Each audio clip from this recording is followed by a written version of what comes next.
All right, I think this is live.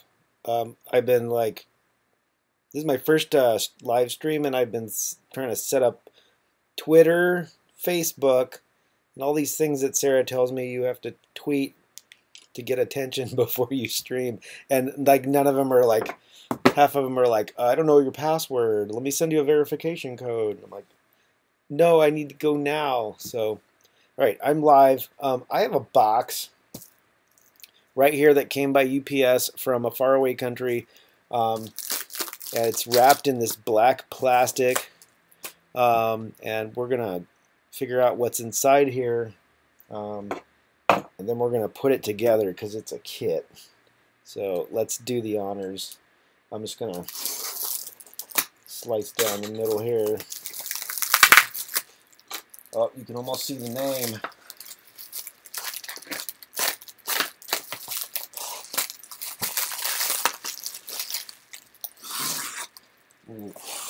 Vivisect it. There it is. The jig is up. This is a. Should I adjust the camera a little bit? There we go. This is a Prusa Research Prusa i3 MK3 kit. This is the Model 3 of their i3 printer. I've been on back order since November, I believe, and this shipped last week. And I am going to do a series of live streams assembling this. So tonight, I'm going to do chapter 1 and 2 of their assembly manual. Chapter 1's really short. It just tells you how the box is organized, how their parts are organized, and what tools they include. And then step 2 is to build the kind of the base frame. And that supposedly takes 1 to 2 hours. So hopefully with me talking, that doesn't take longer. But we're going to put that together, and then maybe tomorrow night, hopefully I have energy or aren't called away to dinner or something, and we'll do the second or third steps, or third and fourth chapters if we have time. So for now, I'm going to unbox this, get all the plastic off.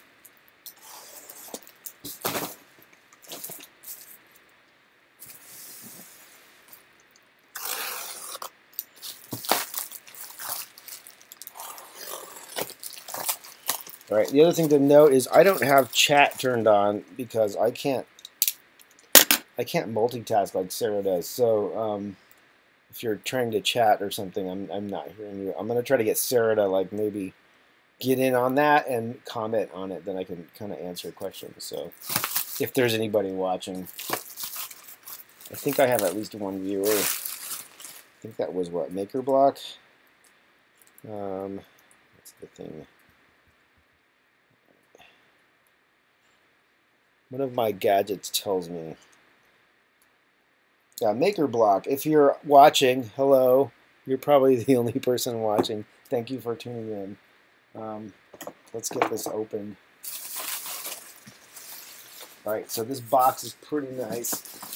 The Prusa team like really put a lot of thought into every aspect of this kit. They didn't just throw a bunch of parts in a box and just, you know, collect your money. They literally thought about every aspect of it, which I think helps make them more successful.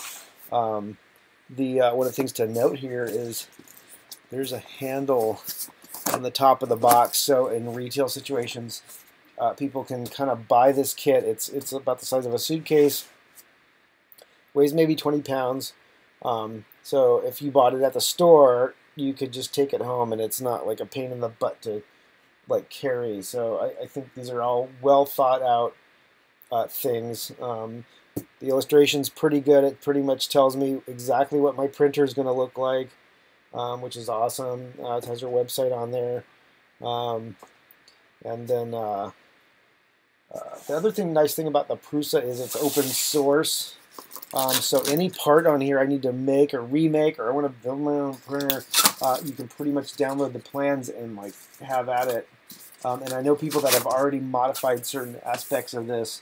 I've been reading up on this. I think there was like an easier belt tensioner thing that a guy made, and he put it up on Thingiverse, and then you can you can modify, you can update your printer. So I don't know if I can get the camera. There we go. So what do we got here? I have a letter that says congratulations on your new Prusa. Go to the website and download the manuals, which I already did. I have them as PDFs on my iPad. I just moved them into iBook, and then now I have the manuals, and I can use my iPad, which is below my laptop, like kind of my my manual, and that leaves my computer free for streaming. I didn't want to put everything on one thing and be flipping back and forth on screens. There are drivers on their website, and just some other stuff. So that's a nice little thing. Let's see. They said check the ID.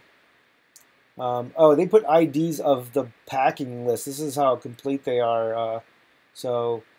As they pack the box, they put an ID of the item that goes in there. So I guess they can track, like if there's a problem, they can track it back to boxes and days that were assembled and things like that. So which is kind of nice. Frame, heat bed, motors, box, rods, free filament, printed parts, electronics, box fasteners, tools, glue stick, PSU parts for Y and Y plates, link for assembly guide, Jelly Delight. I don't know what that is, but I think Noodle wants some of that. So let's set that aside. And excuse me, I'm getting over a cold, so I'm going to cough and sneeze and blow my nose a lot. Hopefully that doesn't gross you out. Oh, look, so I pre-ordered, so I got a t-shirt that has the giant orange words Prusa on it. So that will be fun. Maybe on my next thing, I'll wear this. I'll throw it in the washing machine first and get the textile smell out of it. Some bubble wrap for noodle feet. Let's see. More things. Oh, my invoice. So they put a copy of my invoice in here. And there was a copy on the pack on the outside of the box. So that's nice. There's a printed thing. What is this?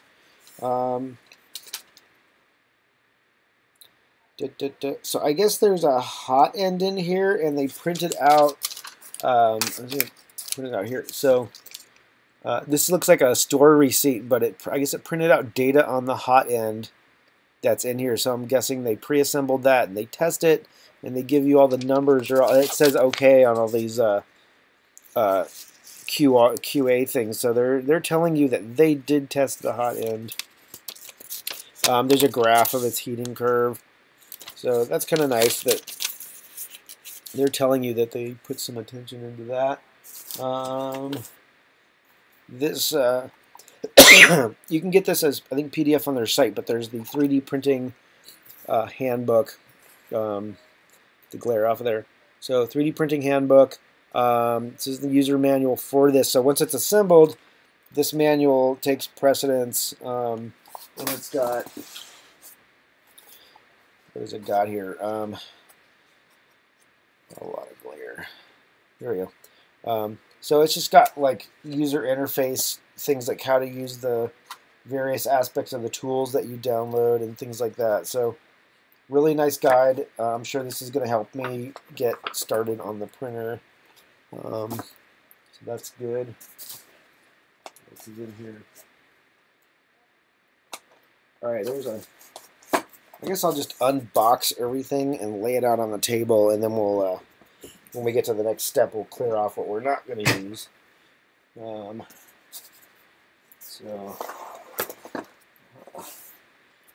This looks like a power supply unit. So it's got a pretty much standard off-the-shelf metal power supply, and then they added their power supply inlet unit with a fuse, power switch, and then the cables. These cables are really nicely dressed. I'm really I'm a hardware engineer, so I'm kind of impressed by what I'm seeing so far, because they didn't just I've seen some of these printer kits, and they were done, they were done in a way where they were, trying to save money or whatever, and hastily done, but they end up just the whole design looks like a 12-year-old did it. So I'm really happy that Prusa, with the experience that they've gained, have really put a lot of time and effort into their packaging and their design of each sub element and stuff. And and for the price, like this was a $750 kit. I would have expected to pay $1,400 for a printer like this, um, and I'm not. I'm paying $750 for a kit. My MakerBot Replicator 1 cost me $2,000, and that was like a really big reduction in price as far as printers go in the day. The printer I used before that was like a one of those big, I can't remember the name of the company, but it was a $25,000 printer, and it really wasn't that much better than the Replicator, but it just looked like a giant refrigerator with, environment control and all this. But the back end of it, we looked in there one day, the circuit board, it was crappy PC motherboard, wires everywhere, and it was like, just overpriced stuff, only because only that company made 3D printers at the time. And the maker community quickly corrected the professional printing market to show that they're just overcharging for this stuff. But in that time, people like Prusa have improved this stuff to a whole new level and keeping it open source, which MakerBot did not do. They went closed source. Here's the jelly goodness that was listed on there. I got a bag of Haribo gummy bears, and so I love these. So I will eat those slowly as I assemble this. More stuff, more brackets, a shrink-wrapped box of more stuff. This is a roll of filament. Wow, I got a roll of filament with this. I didn't expect that. This looks like silver. It's silver filament. That's pretty cool. I think I have some old ABS silver, but this is nice. So thank you, Prusa Research, for a free box of PLA. Oh God. All right, more plate type stuff.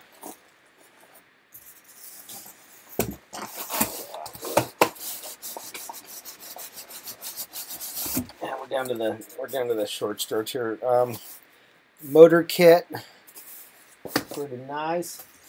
And then one last thing is a tube. Look at a tube of I think a tube of rods. All the rod stuff in here. Oh, the cap's coming off. Let's not let that happen. Let's not shake it crazily. And I have an empty box, so I'm going to move my Prusa box down here and then kind of sort this stuff out a little bit. So I'm sure things are in sub boxes now. So there's that. Is this labeled?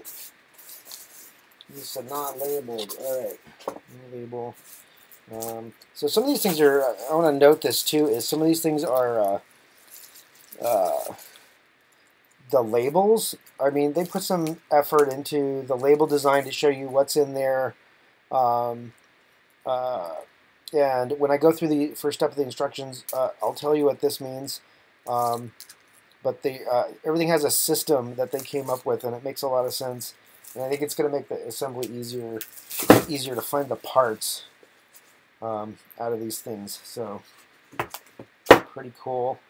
What do I got here?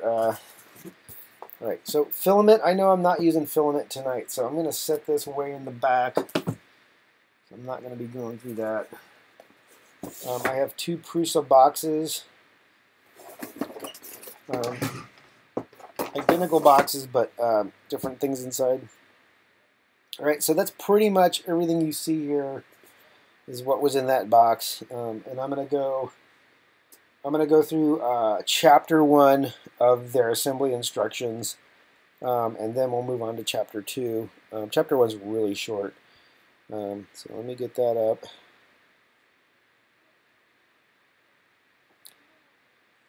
Grisana replied on Twitter. They bet that it's another box. It is. It's a box of boxes, Hopefully it's not boxes all the way down. So let's see.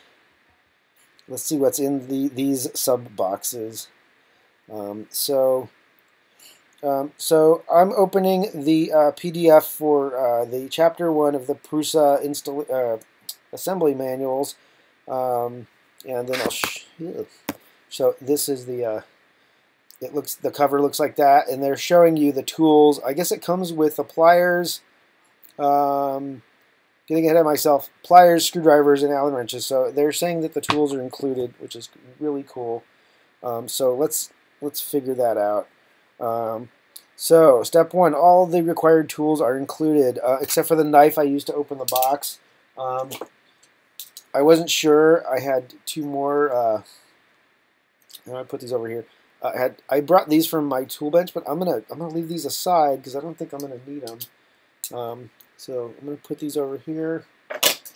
So I don't think I need them. All right. And then the labels guide. Step 2, the labels guide. What are they talking about? All these nicely designed labels have a number at the top and the description and what's inside of it. So this says 2 y-axis and then a picture of the cross section of the rail. And what they're saying is that the number or numbers tells you which chapter you'll need this bag or box. So this says chapter 2, you're going to need these rails. And I see another 2 over here. So these Y plates, I'm going to need those. So I'm going to set these over under the camera here as I clear the rest of the bench. And we'll get to chapter 2 next. It says most of the labels are scaled 1-to-1 and can be used to identify the part. So that's another feature, is the cross section on here is the actual size of the beams that are inside this box. For screws and washers and screw lengths, that's perfect because I can put the screw up on the picture and it should match exactly the screw I need. And I think people like IKEA and other kit manufacturers for random things could probably learn from that. They can learn from Prusa. That was a great idea. There is it says every type of fastener is included in a separate bag. There is a spare bag. So somewhere in here, there is a bag of spare parts. So they put one of each screw, an extra one, in that bag. And so if I lose a screw over time, we're just missing from the kit, which I doubt, that I have those things now, which is nice. You can view high resolution. So I'm looking at I'm looking at the manual. It's got pictures in it. Here, I'm on this page here. It's got pictures, but what they're describing is that if you need an even higher resolution of the picture, you can go into the manual.prusa3d.com, and on the website itself, if you hover over parts of the image, you can actually extremely zoom in on something if you need a super detailed view of something while you're putting something together. So that's a really nice feature that they added. Printed parts, versioning. So on each printed part, there's a number. According to this, there's a number or a code, and that indicates to you the version of that part. So if there's an improved version of the part, that'll have a higher number. So that's a really nice feature to have, because Prusa has stated that, like, even in production, they improve parts as they go. It's why they don't injection mold any of this stuff. If something gets improved, it gets put into the production like right away, and then they put that out on Thingiverse or on their website, and you can print an improved version of your parts, and they expect you to always be upgrading your machine. So that was the other selling point on this, is they continually upgrade their machines or make their machines better. They told me why, they told me how, they told me what they did. There's a number of features on this printer that I really liked, that guaranteed that I will have fewer failed prints. And so I listened to Joseph Prusa talk about all the features of this thing, and it sold me like right on the spot, especially at this price. He's like, here, take my money, because this was this is the new printer that I need. I might actually buy a second one this year because I'm really impressed by this. I do have a friend with an MK2, and he loves his MK2, and so this is just one step up from it. So I trust my friend's advice on that too. So, all right, I reached the end of chapter 1, so I'm going to move on to chapter 2, and we'll actually start assembling this thing, and then we'll find the parts that I need to do that. Let's see. Books. All right. Chapter 2. All right, chapter 2 is called the Y-axis assembly. I'll show you a picture of it when it's done. But tonight in this this thing, I'm going to try to do this. So this has some rails, and it's basically the overall frame for the printer that everything else hangs off of. So that's going to be the goal, is get that finished tonight, and then tomorrow night we'll move on with whatever the next, I think it's the Y-axis or Z-axis or something. So let's get started on that. This is a 32-page chapter, so this is going to probably take up to 2 hours. Hopefully not longer than that. So let's see. So it says you need your tools. So I need to look inside these boxes and find the tools first thing, or find all the number 2s. So I know I have this number 2 box. I have this number 2 Y plates thing. I know I'm not using a power supply tonight, so that goes away. I don't need a power cord, so that goes away. Let's look in these boxes. Oh, look at that. I got lucky. Okay, so I got another number 2 Y-axis box. I'll lay that aside. There's a 3 Y-axis. We don't need that yet. There's a box labeled 4. Don't need that. So, yeah, we can see what's in here. 5, 6. So these are layered too, which is kind of nice. 7 and 8. So everything got layered in order that you're going to use it. That's really great packaging, attention to detail, as it were. So thank you, Prusa guys. All right, so let's close this box up. Put that toward the back. The second big box. More stuff. It looks like I found the toolkit that it leads to. So I have a toolkit. It says 0 tools, so you're always going to need these for every step. So, so I got my tools. Excuse me. Let's see. 6 LCD. Don't need that. USB cable. What is this stuff? This is a tube of Cores. Le Piqui Tinka. I am guessing this is a lube for the rods. Has glycerin in it. At some point, I'll take Google Translate over the label and I'll figure out what it actually says. But I'm guessing this is for a lube for the threaded rods and things like that. So, alcohol prep for getting grease off of something at some point. Bag of zip ties. Excuse me. Yeah, my throat's getting dry. Hold on. I gotta drink a beer. Tonight's flavor is Guinness. Alright. Number 2, Y-axis again. If I just walk out of the room, it means I'm really going to cough a lot, so I don't want to destroy the stream. So a 3, 4, 5, 7, 9. Not using any of those. Alright, so there's a tube, which isn't labeled. I have 2 boxes in here. I have a 2, 3, 4, 5 supplemental, I guess. I'm going to use one of the things in here, I'm guessing. So I'll put that aside. And then an 8 electrical or something like that. I'm not not ready for that, so we'll put that back in here. And lay these carefully back in the order I found them. And we'll put the zip ties back in, LCD, USB. Put this away for now.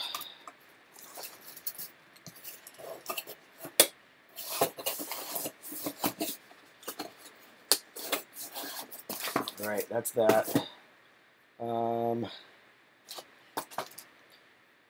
So according to this, I need the next step. It says you need the frame and the rod. So I know the rods are in here. There's the screws over here, and I need the giant square frame here. I'll show you a picture. So I need this frame right here, and that's in the big box. I'm really sure. It's in the frame-shaped box. The motor kit. Well, let's look in here real quick and get this out of the way. This is the motor kit. I guess this is still technically the unboxings phase. I know I'm not using this tonight, but the motor kit is these stepper motors with the rods partially assembled. Really nice. And then there's a silica gel in there to keep any moisture levels down. So, well, I'm sure we'll get to that, but we're going to set that box aside.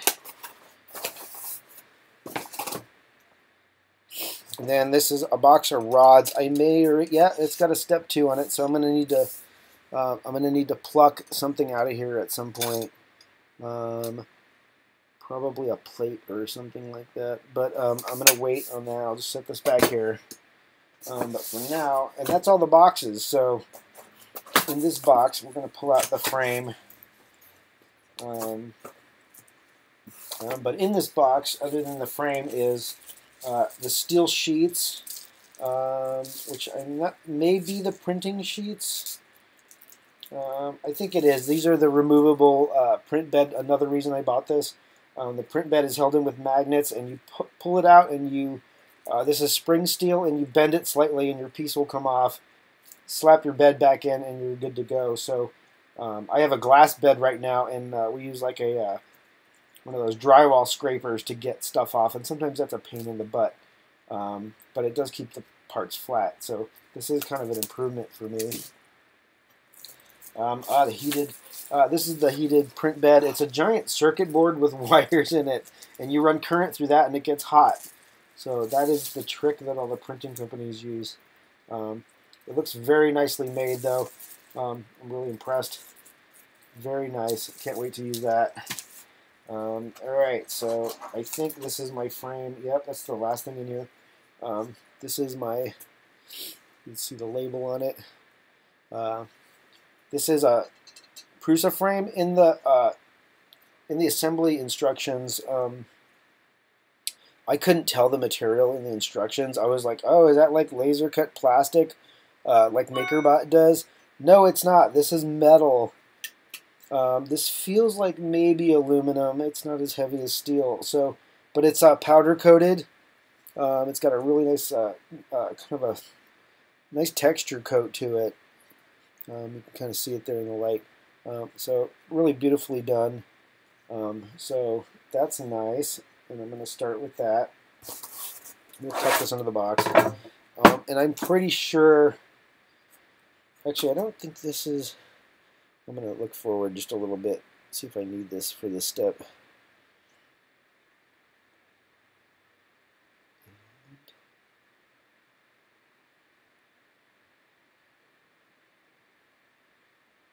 The Y, yeah, this is called the Y carriage, and I'll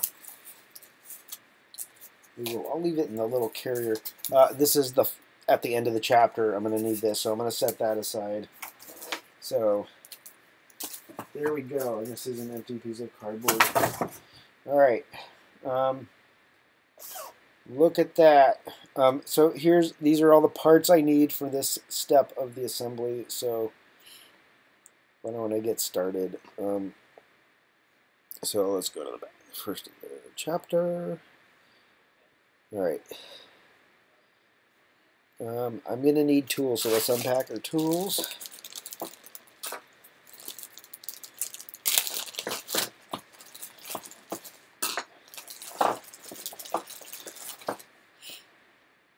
I'm sure Prusa is going to get their logo on these, you know, these screwdrivers eventually. That'd be cool, wouldn't it? Got my Allen wrenches, and I got a nice pair of pliers. I'm going to keep the bag since it's got the label on it, just in case I need to put things back or something like that. All right, so let's unbag that. This this pliers, I took it out of the bag. It's oily, so let's kind of wipe that off because that's kind of gross. I don't need oil on everything, do I? But it is new.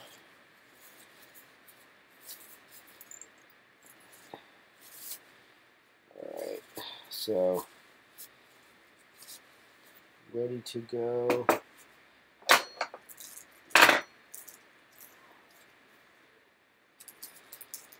Allen wrenches.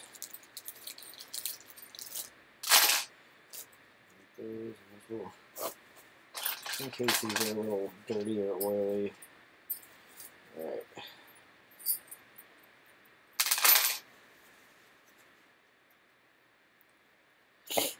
Alright. Alright, it says get these things together. There's a logo right here, and that's in the picture. So I have this. I need my rods.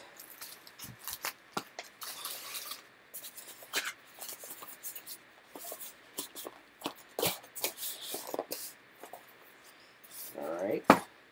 So I have these. So this is a pack of rods, and there's the cross section you can see. So there, I'm going to match this up to the picture just so I can know I've got it. And then the other two rods. So there's two short ones and two longer ones. Another empty box. Alright. And then this says that I need 16 M5 by 16 screws. So in this bag here, let's see what we got. Looks like he used a lot of the same screw sizes, which is smart. So 3, 2 Y-axis. I'm gonna let's match these up on the bag here. And they're round. It says 16R, which is a round head. So right here, this seems to match the picture on the bag, so I know these are the right ones, and I need 16 of these. So let's count out 16 and put them all down here.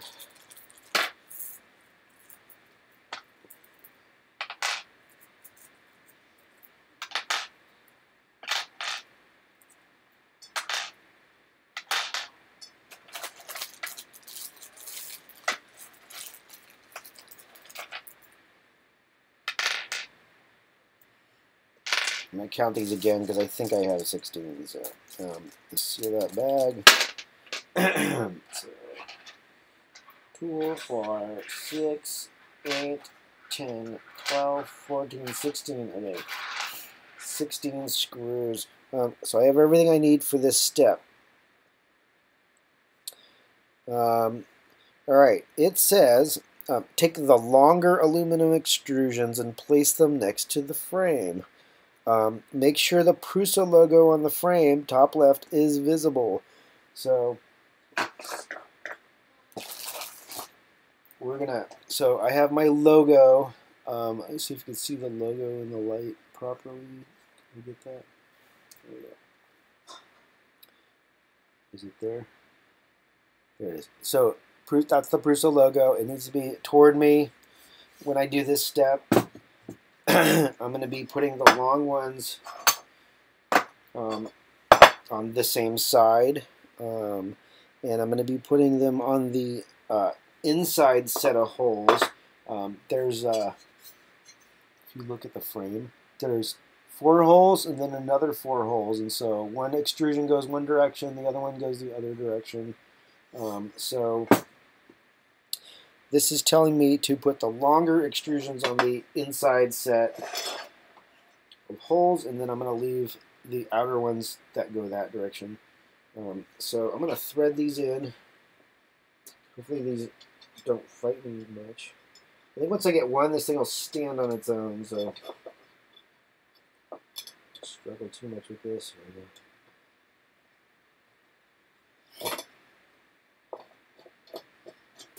I think these are pre-threaded, so it will make my job easier here. Oh no. So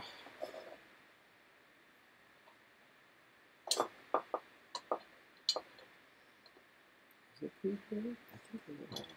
I think I'm just not hitting the hole there. Right, there we go.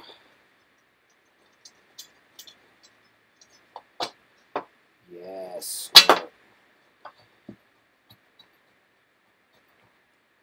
Alright, so I have one. It stands by itself now. I can just focus on hand threading these in. One of the things when you're putting mechanical stuff together, that if you hand thread, if you can, if it lets you, you're less likely to strip screws out if they'll turn easily and you're not fighting them. If you just try to use a machine tool or other tool, sometimes you can accidentally strip out metal because it'll cross thread and it'll feel like it's going because you're using a tool with high torque, and then all of a sudden you find out the hard way that you stripped out things, and I've done plenty of that.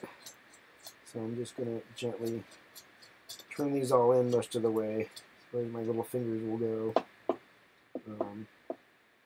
So that one bottomed out. Alright, so same thing here.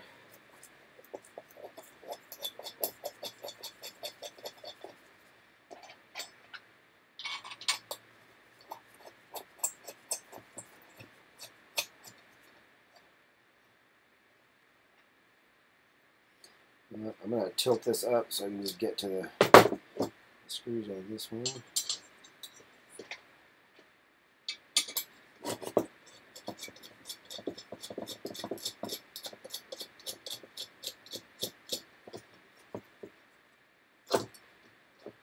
Alright, so let's see.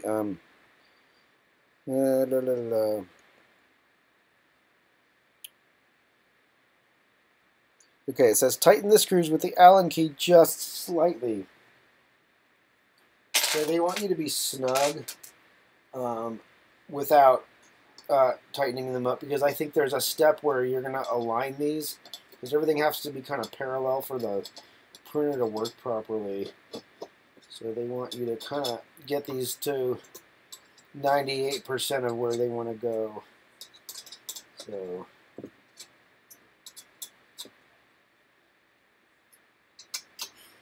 and I think I was reading on one of the forums where somebody was having some kind of alignment or other issue, and they realized that, yeah, they just needed to loosen everything up and tighten it again or something like that.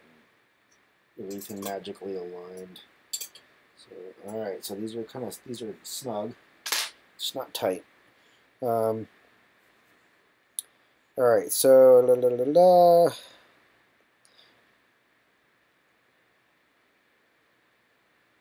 okay, it says when I do tighten these, it says to do them at a diagonal, and then do the other diagonal. So so you don't when you're tightening screws on these on these arms, what they're saying is don't go, like baseball around the bases or around the clock. Go, just do opposite corners, and then you should be good. So I'm gonna. It says to tighten it, so I'm gonna go ahead and do it. So that's a good tighten. I'll probably tighten them even more once the printer's together and it runs properly. So that's a good tight, and then I'm going to do this corner, then that corner. Alright, and then we'll do this one. Opposite corner.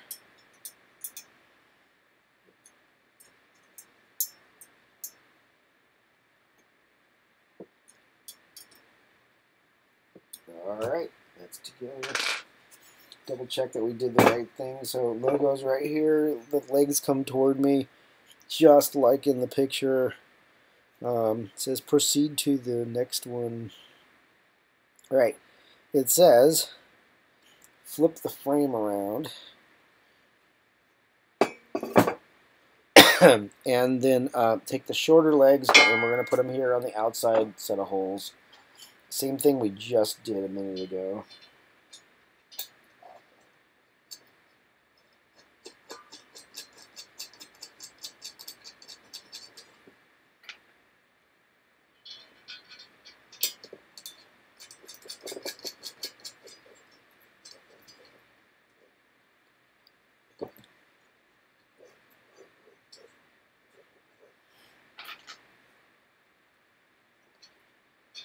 Yeah, let's do this one a little more.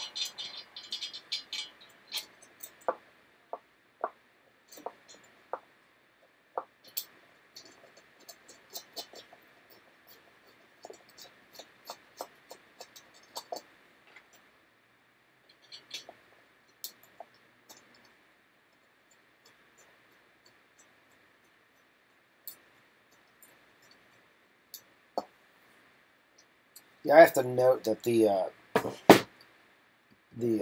milling and anodization on these is really nice. These are really beautiful pieces.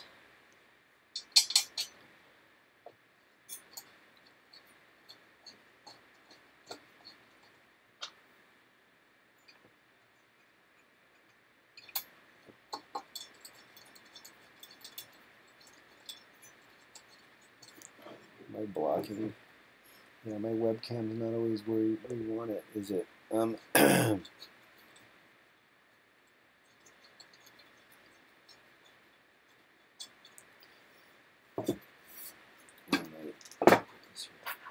have to mind where, what if you guys can see me or not. So, this is kind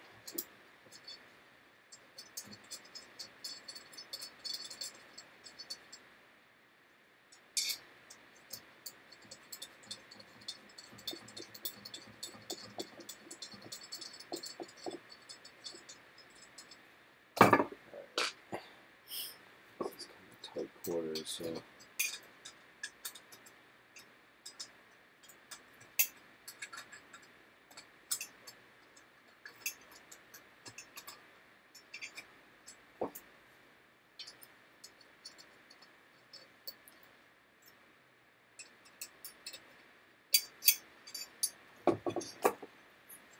Move the light over here. I just realized the other light was like right in the camera, aiming toward the camera, which I don't think helps the viewers. There we go.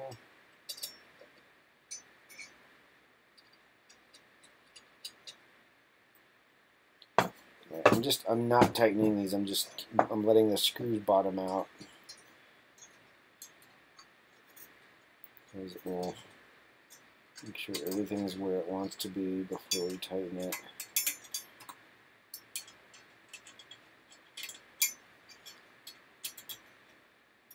Alright, so opposite corners. Let's move this up here. There we go. Can't see it.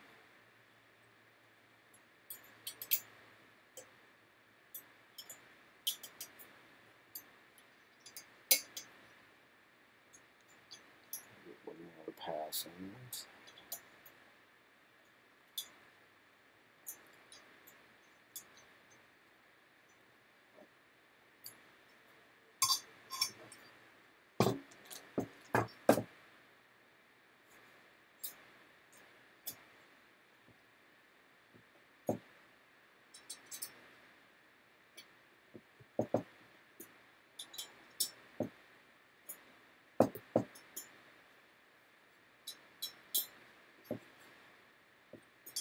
Alrighty, it's all good to go.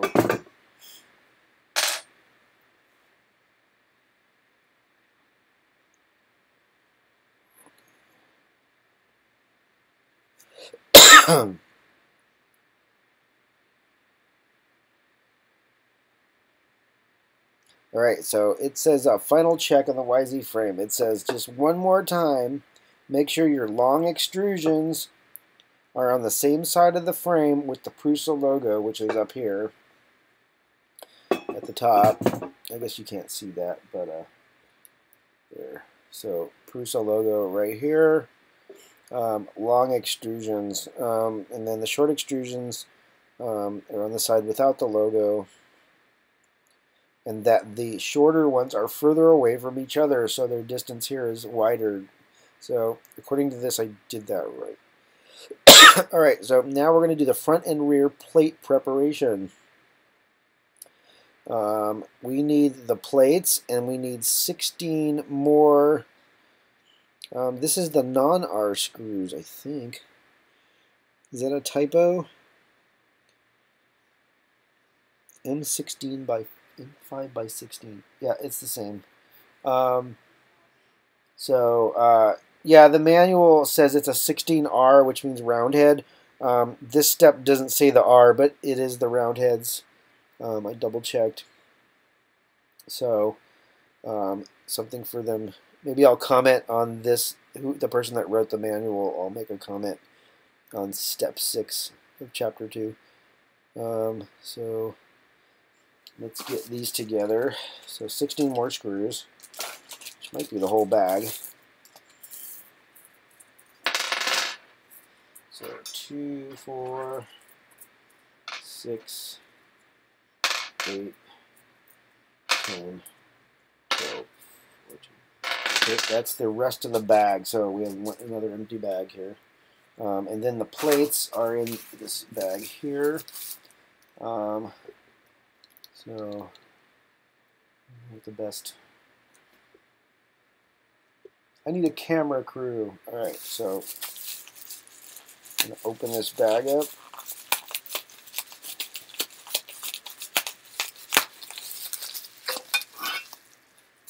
So, the bag, oh, it looks like it's sealed. Okay, so, oh, there it is. It's a side envelope. Not that it matters. Alright. And these are the two plates as illustrated in their thing. It's kind of obvious which one goes where, since there's a wide and a not so wide. It says, rotate the frame with longer extrusions toward you. So let's do that. Get my screws together.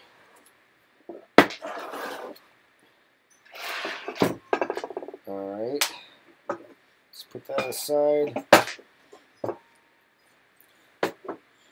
It says, place the front plate on the extrusions and secure it with screws. Don't tighten them yet.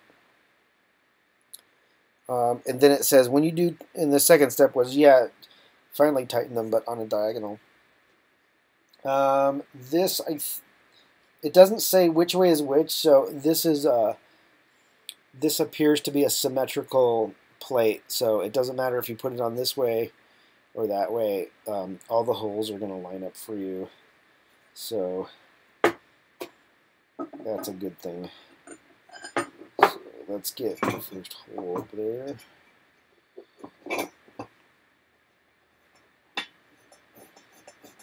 And there we go. I'm going to aim this toward the camera a little bit. I guess I could put the camera. Let's lower this. I'm going to lower the camera. There we go. This doesn't tilt over. There, it's a little closer. You can see all the action.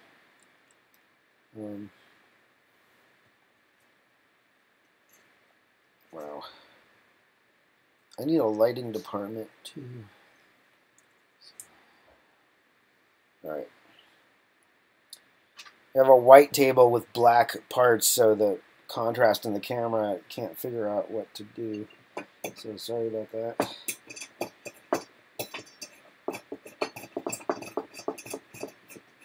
So we're going to put all these screws in.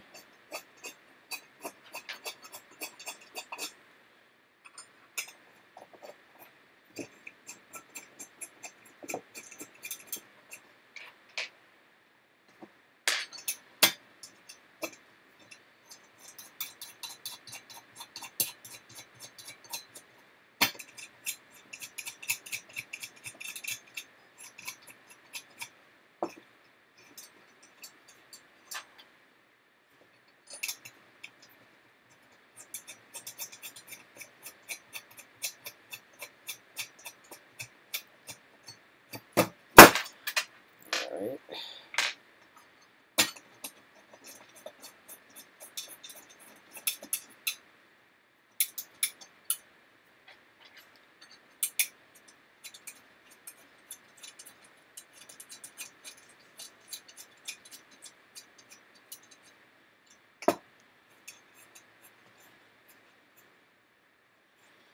All right. It says da da da da da da da da da. Okay, so we're just gonna snug up all the screws.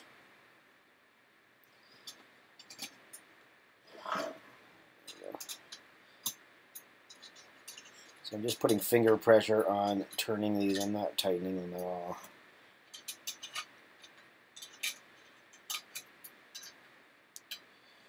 It's a little stiff. All right, there it goes. All right.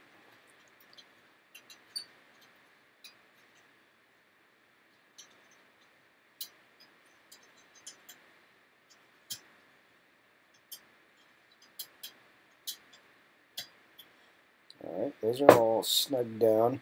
So now it says tighten them on a diagonal. So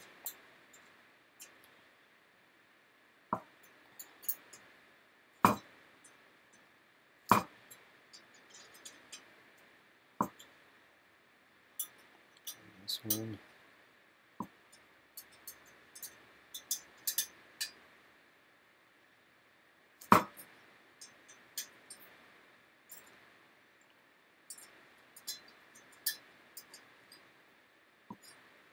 Right, that's tight enough for me. I don't like to over tighten things. You risk breaking things. Can always snug them up again later. Right, that's that side, and then they are saying that you need to put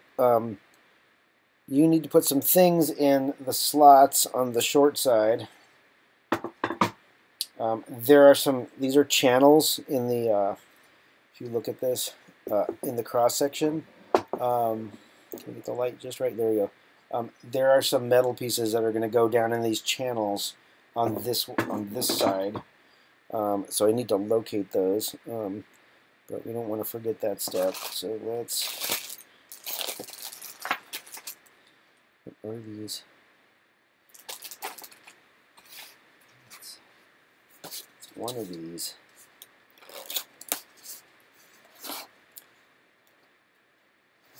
Oh, I think there. There's a picture on the bag.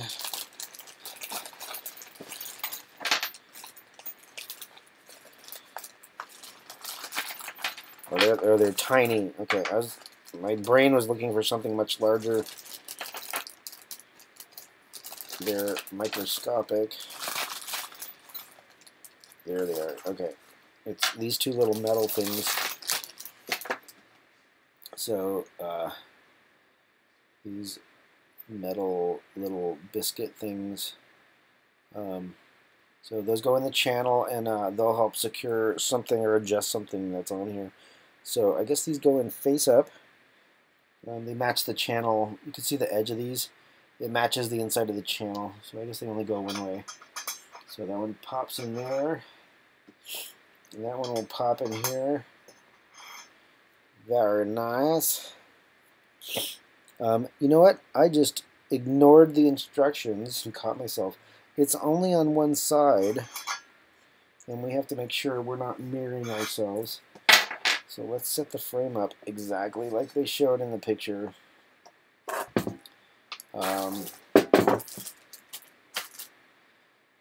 According to this, I'm putting it on the side closest to me right here. So it says to put both in the one channel. Oh, and that it says PSU holders. It's for the power supply. So, haha. Place them in the extrusion to ensure ensure it is the correct one. And so I'm looking at the picture. I'm matching the picture. I'm putting it in the correct one, so I don't have to take this all apart later. So I think I have done the proper thing. All right, step 9. Let's put the plate on. Ensure the flame. Place the rear plate on the extrusion and secure it. Don't tighten it yet. All right, it doesn't say, same thing as the other step, is this is a symmetrical part. so I can put it on either way and nothing bad will happen.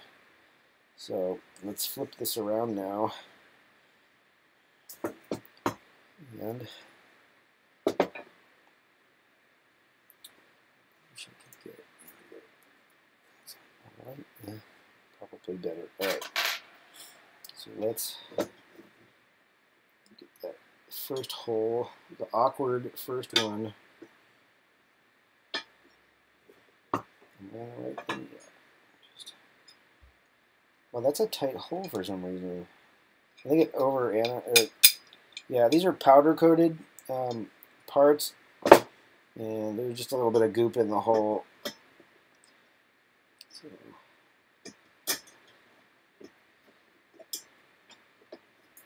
right, there we go.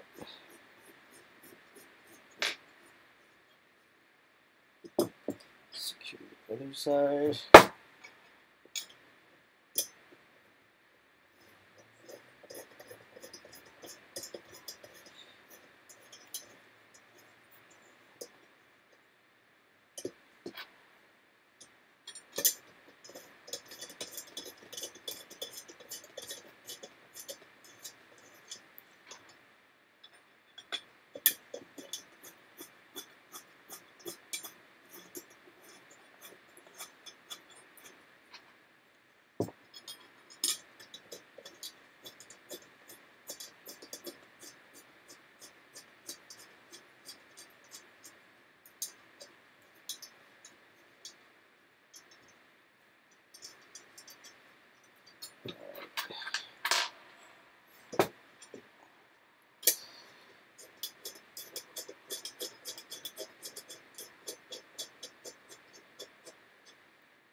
Alright, let's use the tool. Alright, I'm just going to bottom these out.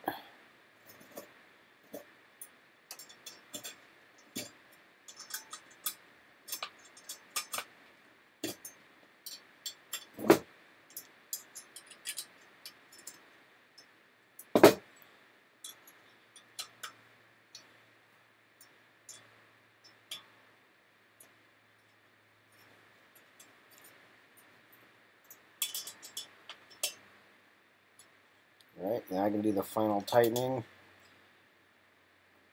Opposite corners.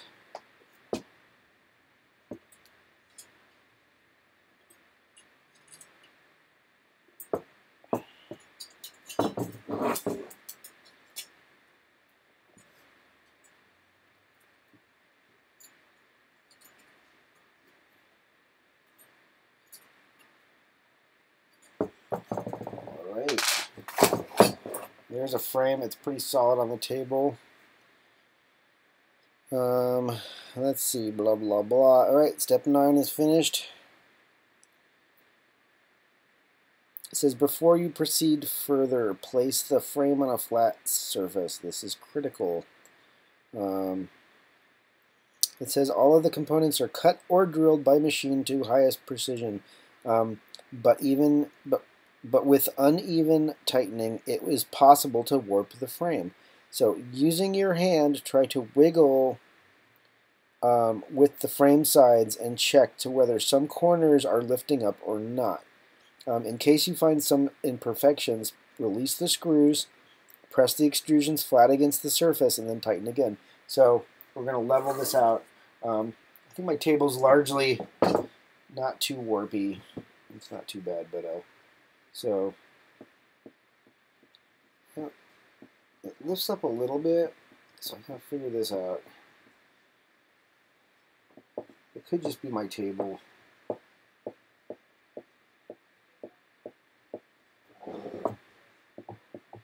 No, it's the same thing in any rotation. So I'm going to adjust the camera back up and away.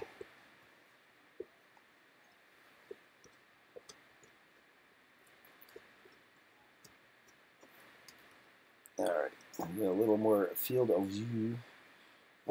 So yeah, there's a little bit of rock to this, so I'm gonna do what they say. I'm gonna release these just enough to relax the metal or relax the grip these pieces have on each other. And then I'm going to unwarp this frame. I'm going like 1/8 of a turn, 1/4 of a turn, maybe not even 1/4. Let's do this side.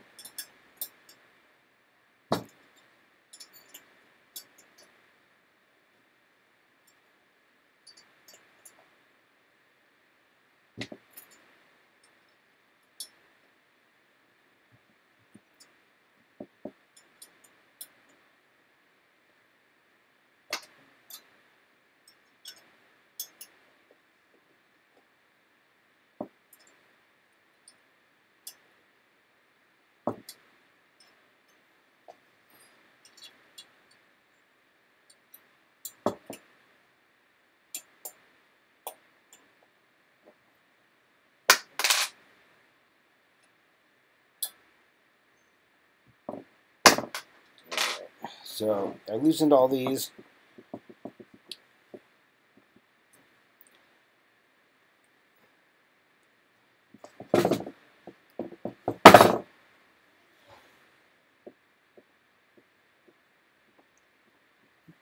I think my table's bowed. Yeah, it might be just the metal. This rolls no matter where I put it. I think it's let's give this a tap. I think this is going to be about as level as it gets. I've released any tension by releasing the screws. I think any warp is gone. So now that they're all a little bit loose. Yeah, there's the metal piece is, I think what's happening is this bottom that it's resting on has just a slight bow to it because it rolls anywhere on this table. And I know the table's not going to be the same. If my table's warped, it's not going to be the same in any direction. So I'm pretty sure that this has a slight bow to it. I don't know. Or I could redo this on concrete or something. It could just be a sucky table. Yeah, it doesn't matter what. I'm going to tighten this, and then later on, if I have to do this step again, it doesn't look too difficult. I may take this out on concrete tomorrow and just like do that step again. It looks like a pretty easy thing to do, but I don't think it's too warped.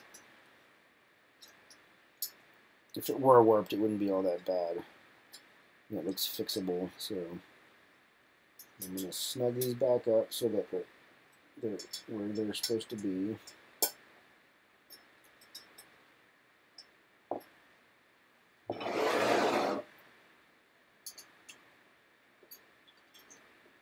So at least I know nothing's egregiously torqued on this frame at this point. I'll probably just proceed.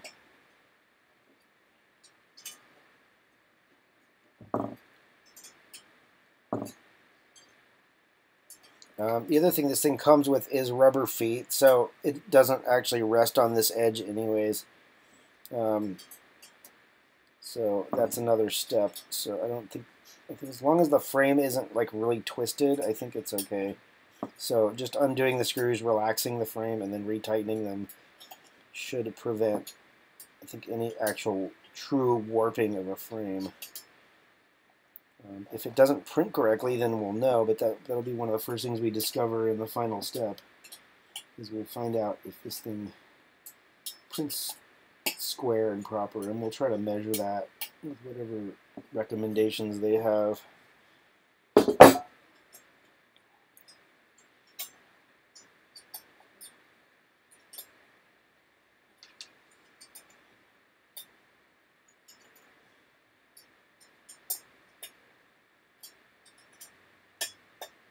All right, next step.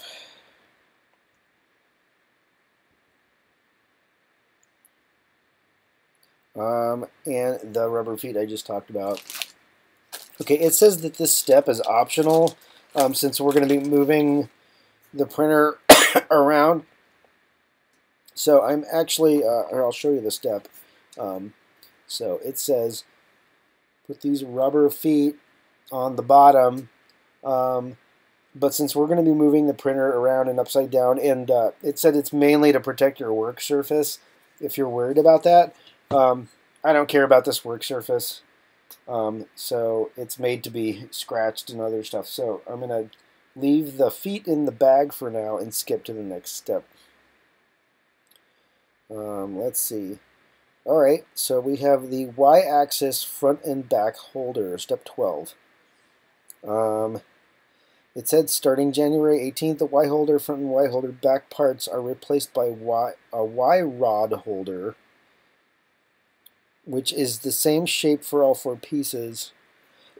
I guess in the old one, the 2 pieces were different shapes, and they went to another improvement. All 4 of the parts are the same, so we're going to see what they gave us in the kit. According to this is, okay, I have the old kit, Y holder front and Y holder back. In future kits, they would all be the same piece. It would be a universal piece. So we're just going to go with what we have. If I don't like it, I'll upgrade it. I'll print new parts and I'll upgrade them if I don't like it. But I'm pretty sure it'll be just fine. So that's those 4 little pieces there. Excuse me. And then it wants 8 screws and 8 nuts. So we're going to have 8 M3 by 10s. So my M3 by 10s, picture on the bag. Let's find these in the, there's a bunch of these here. There we go. So let's parse these out.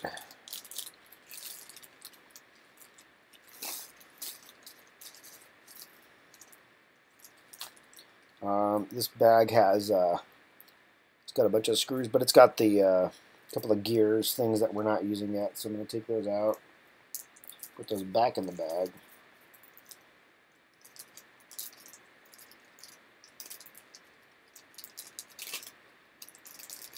All right. And then I have excuse me again. I need to pick out these M3 by 10, which is the shorter. You can see M3 by 10, so the shorter screws. So let's find those and match them up. Yep. Okay. Need 8 of these. 8. 2, 3, 4, 5, 6, 7, 8. Okay, I have 8 of those. And then it wants square screws, square nuts. So 2, 3,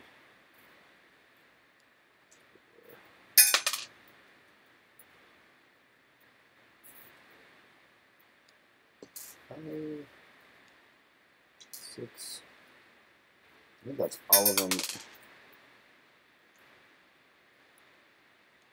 7, 8. Okay, it was all this. That is all the square nuts for this. Okay, and put the rest of these in the bag.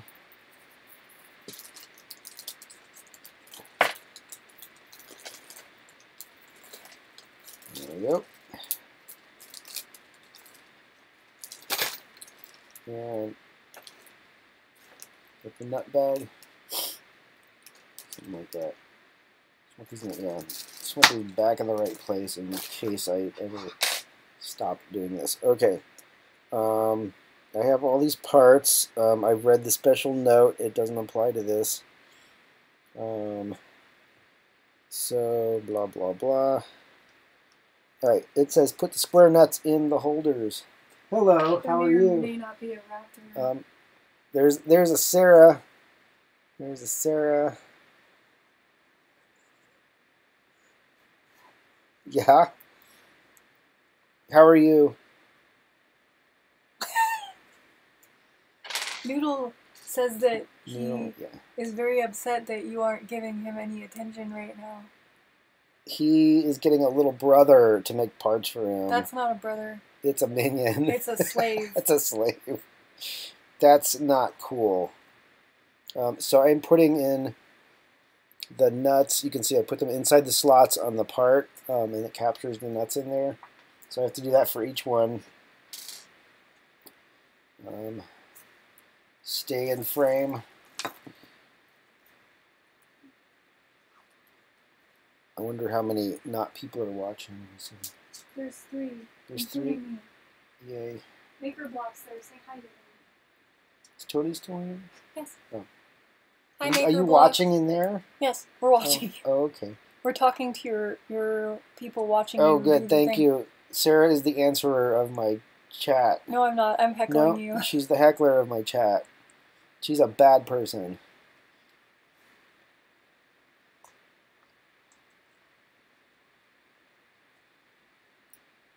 All right. Almost done with this step.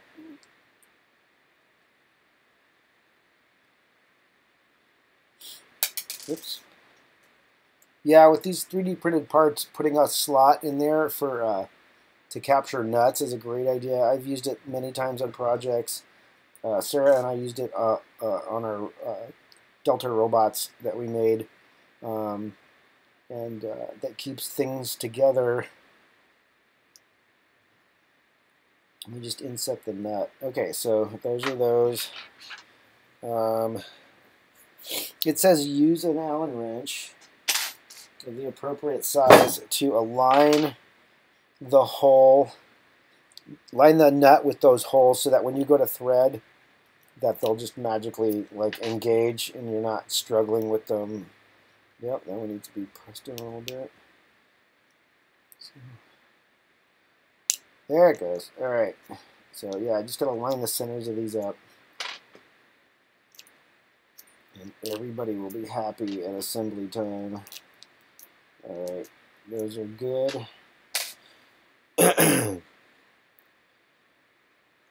All right. Next step. These little holder things go onto the longer extrusions. So first take the Y holder front parts and place them on the longer extrusions. Openings for screws must be facing up. Okay, so this is saying the Y holder front, so I need to go look back again, like what was a front and what's a back. So a couple steps back. Y holder front are the blue ones, and they have a key notch at the bottom. So this won't matter in future kits, but there's see how there's a notch sticking out at the bottom of the part. That's the front part. No, I take that back. They all have that. Are these all the same part? Maybe these are all the same part. Oh, I lied. Oh, the bag is labeled front and back, but it looks like I made it into the batch where these are all the same. They are. They're all the same. Okay, so I just needed to look closer. These are all the same part. They're not different. I guess the old version didn't have the bump on 2 of the pieces, and that translated into something for the kit. So these are all universal now, which is kind of nice. So let's proceed here. This says that you will be inserting, so you got to put these holes, match them up with the holes on the piece. We're going to be putting them in the rail right here. If you can see this, let me move this closer and get a jib cam view.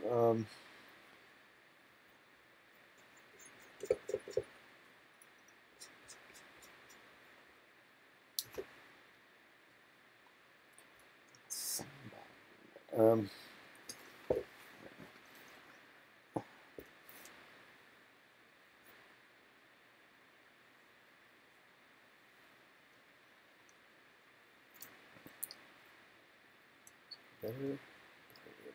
Alright. So, alright. That's as good as it gets. So I put this piece right here. You can see it says holes out, match up with the frame. Put it there because we're going to screw it together. Same thing for this side. According to this. Oh, and then on the other side, it's it's a different place. Oh,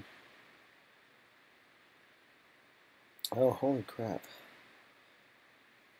I just noticed an error I made in a previous step, and I don't know if anybody else noticed, and they're laughing at me right now, but I'm going to fix that in a minute. So it's probably why the whole warp thing, it didn't sit right, because I had the piece of metal upside down. And I'll show you in a minute, but I can do this step first. These are the right size, right?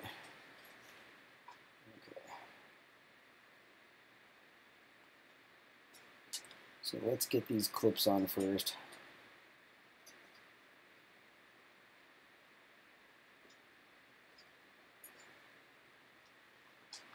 Yeah, you laughing at me? What? Nothing. Yes. Yeah, you're just snickering. You're laughing hysterically and assembling jellies. And cutting rod. Remember I was gonna have you cut rod with me? Yeah, that didn't happen. But this one doesn't want to thread. Why? There it goes. It's being difficult. Are you having fun? I am. Are you done yet? I think, what page am I on? 13 of 32. Noodle says... I'm going to be here for a while. Noodle says he wants his room back. No. He says he wants his room. No. He says he wants to walk. Why don't you want him to walk? Because Mommy doesn't want him to walk, obviously. Mommy... How many Wednesdays have passed? Mommy's learning code.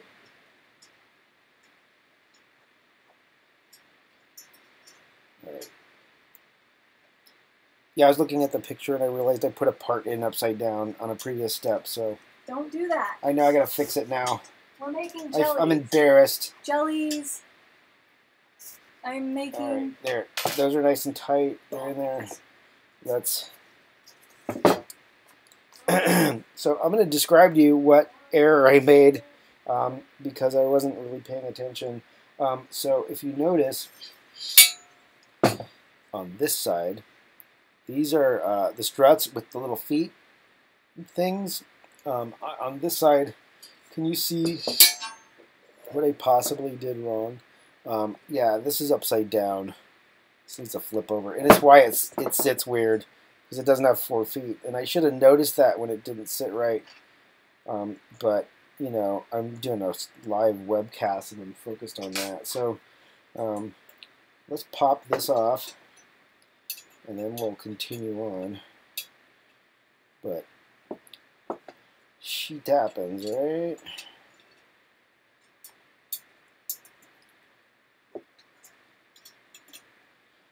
Better to catch that now than like all the way at the end and people are like, that guy doesn't know how to put things together. He should get off the internet.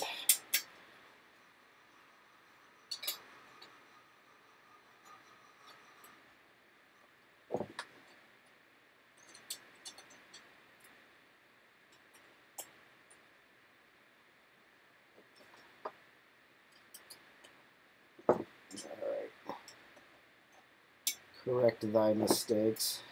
If I turn this on the side, it might. There we go.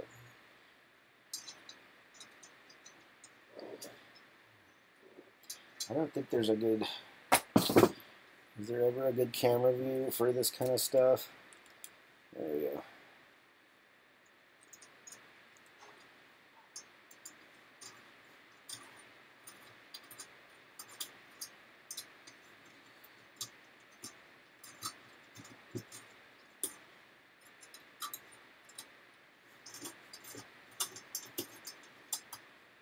Yeah, I noticed that when I was looking where to put the next set of these pieces, and I'm like, where are the holes for those? And I'm like, oh, they're on the bottom. Not good. Does not match the photograph. So.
All right.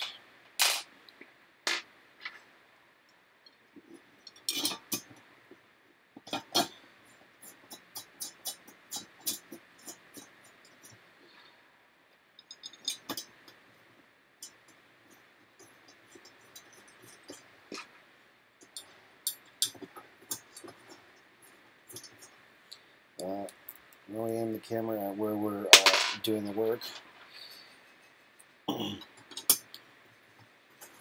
Sarah's making a noise in the next room. I have no idea what she's doing.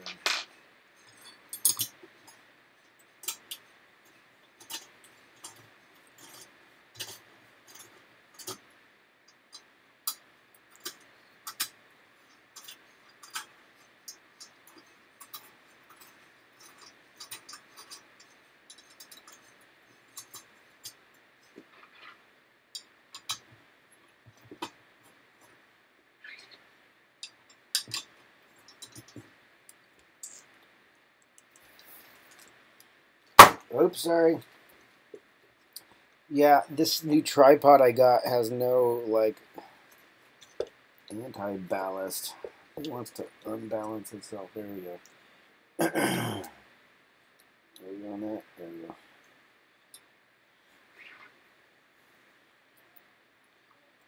And yes, that is Kevin Costner in the background. Kevin Costner stopped by where I work one day. I work at a theater in Las Vegas, and my coworker claims he got his autograph for me, but I have a suspicion, I'm about 70% sure, that he printed a picture of Kevin Costner and signed it himself. But I'm going to, hedge on that Kevin Costner himself signed a picture or autographed a picture for me personally. So I'm going to keep that keepsake. And maybe it's be valuable someday. Or I'll go to jail for fraud or something. I don't know. But I think it looks nice. It's Kevin Costner. It has a nice message on it. It says something like if they build it, they will come or something like that. I don't know. But, Kevin Costner. Nice guy. All right. Let's set this straight. All right. Let's give you some new camera view. Camera department. Look at Mark's ceiling. Lower camera toward printer. Okay. It sits pretty flat, so it's not. I don't think it's warpy, like they described it might happen. So we're just gonna tighten it from here. And I think it's gonna be fine. It definitely sits flat on the table. Yeah, there's no wobbliness to this at all. It's fine.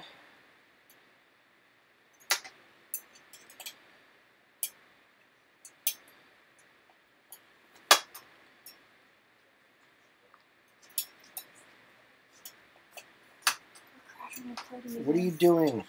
Making jellies. So,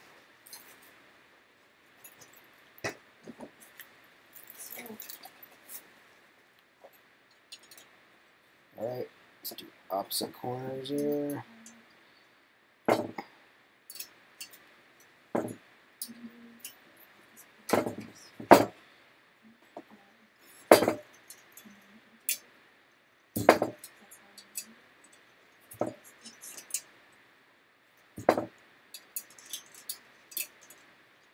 Alrighty then. Whoop.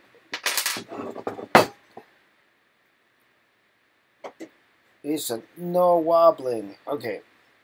It's good. I'm happy with that. Let's continue where we left off. Before I realized my mistake. So. Did you have to unassemble a bunch of stuff? Yeah, I put a plate in upside down. I corrected the problem, and now we can move forward. Alright, I put these things on the long side. I tightened them down. It says flip it around. Put them on the short side. Put them on these two sets of holes. So let's do that. And these little things hold the rail that the platform slides on, I guess. So.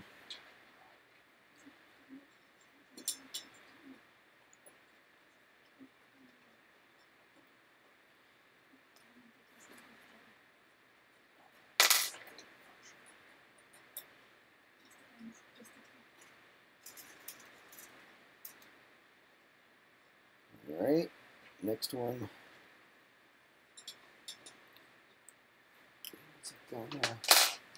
Why you're not there we go.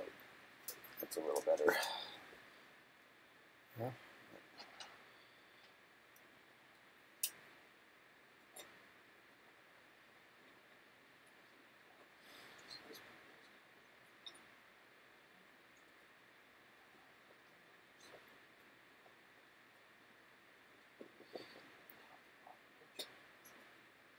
It does not want to thread. Right. So.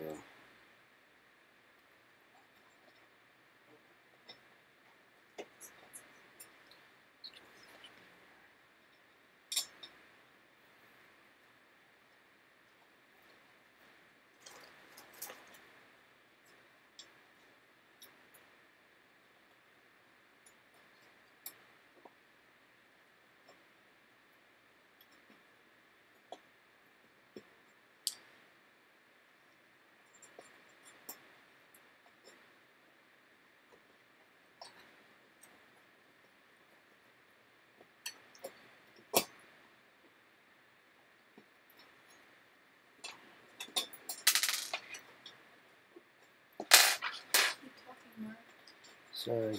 Don't let me ruin your Okay, this one doesn't want to thread, so I'm trying to try a few things here. Let's go like this. All right. Just a little tight. All right. So this is the two rod holders. Yeah.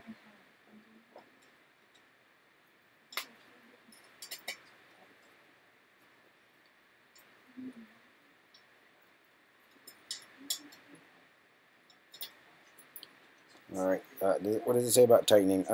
Security general, two general, tighten both screws equally, but not completely. We'll tighten them further on. So these are pretty tight. Let's say they're tight. They're tight enough. Need a little bit more. So I'm not gonna like really clamp them down yet. It says we're gonna do that later. So these are nice and snug. They're not gonna move. All right.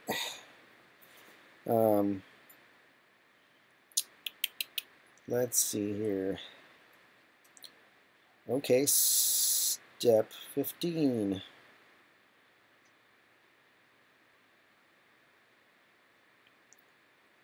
It says prepare the Y belt idler. Let's find those bits. So this needs, here I'll show you the step just so you have it. We're going to do that now. So it needs that block, it needs some screws. Sorry about the focus. Thanks, Logitech. Are you using Well, autofocus you'd think with artificial intelligence it would be better, but it's not. So let's see. We're going to look for the parts. Did you download the camera Logitech? Yeah. Thing? It's all good. Use the camera control. That's on a different screen, so that just like now I need 8 hands. So yes. yeah. So That's how it is. Sarah's telling me to use the Logitech Focus app, which is on a different page on the Mac. So operating all those at the same time is like a pain in the butt. So here's the part that we're gonna do. It doesn't look symmetrical, so I have to be careful with that. I need the idler, which I think I put back in the bag earlier. Let's get that. Yeah, it's in my bag of screws, so let's see. So it says I need one M3 by 18, 2 M3 by 10s. All right, we just did M3 by 10, so we know that's an M3 by 10, and that's an M3 by 10. And then I need a M3 by 18, which is obviously longer. According to the bag, that is correct. And I need capture nuts, which are these little nylocks right here. 3 of those. Alright, and then I need the idler pulley, which is this little gem right here. That's for the idler belt. And then the rest of these things can go back into the bag. Oops, don't get away from me.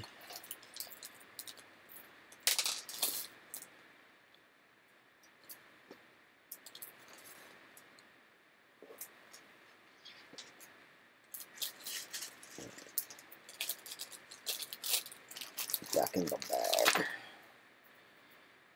Okay. Let's see. It says to put the nuts in the block. So, I'm going to show you a picture of what we're doing here. So it says to put the press these nuts in the block like that. So let's do that. Among other things. On the right page? Oh, there. I flipped the page. Sorry. Those 2 arrows indicate I'm going to push the nuts into the bottom of the plastic block, and then put the 3rd nut in the block on the side, and that'll let our screws thread in. So hopefully these drop right in. One of the tricks I learned for this is get one of your smaller Allen wrenches and up through the hole like that. Sorry for the light. It's black pieces on black light. And then I'm going to drop the nut over the Allen wrench like that. And then that way I can guide it down into this thing and not struggle with it as much. Still a struggle, but so but at least once it aligns, it should go in the hole without too much more effort here.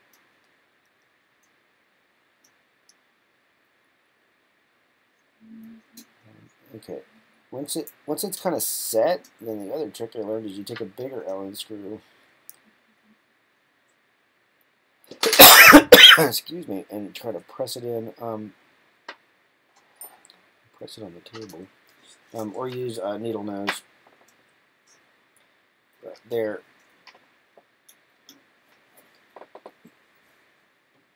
Yeah, needle nose. What? The blue colors, the blue nosing.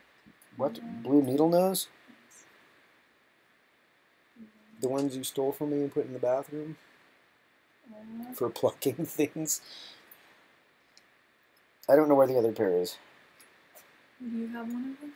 Well, you stole the ones that I have. It's flat.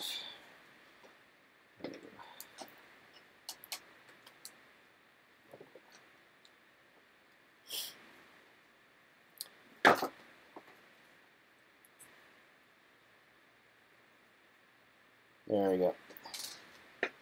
So it's hard to press this into the plastic. The plastic's really tight. The other trick I learned with this is if you can thread your screw in, you can actually tighten this and then pull the nut. You can pull the nut into the press fit thing. Let's get this focused. Come on. Thank you, Logitech. There we go. So let's see if we can't get this threaded.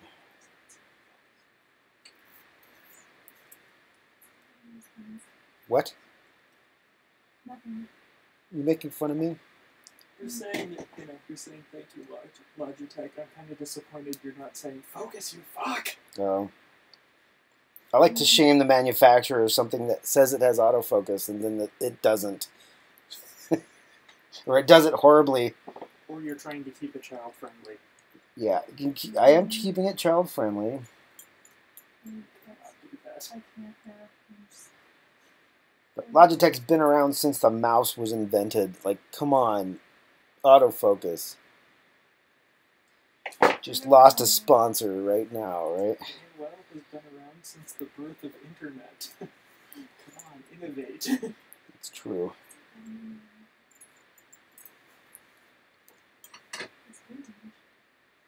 It's vintage. Yeah, these nuts are hard to press into this thing. I've done plenty of 3D parts with these in them.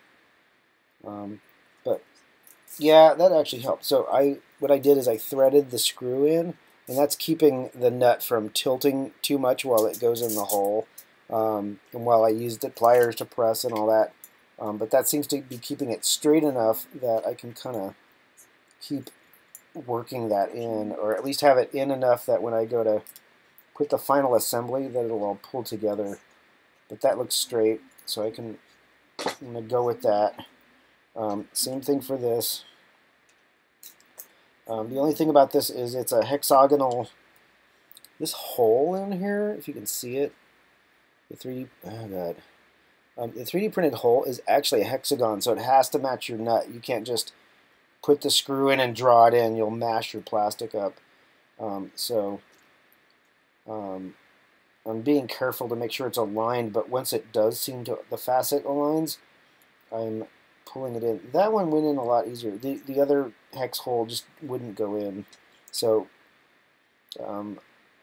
with some of the 3D printed holes like that, they just there's gunk inside the whole plastic overfill, and it's just not going to ever go. So this one's threading. There we go. I'm going to compress this a little bit. There we go. I think those are good enough that they'll stay. Or they'll at least assemble for me now. So, pull the screws back out.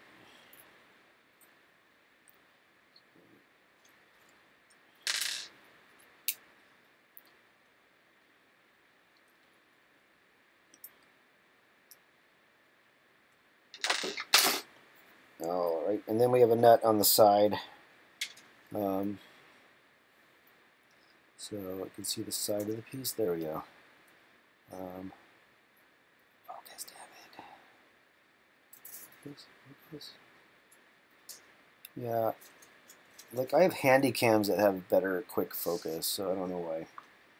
Logitech can figure that out. So Get a better camera. shh. So the side hole is good. So let's just let me get this lined. There it goes. All right, that's all lined up. There it goes. So that's all good. All right, I have the 3 nuts in there now. So let's do the next step. And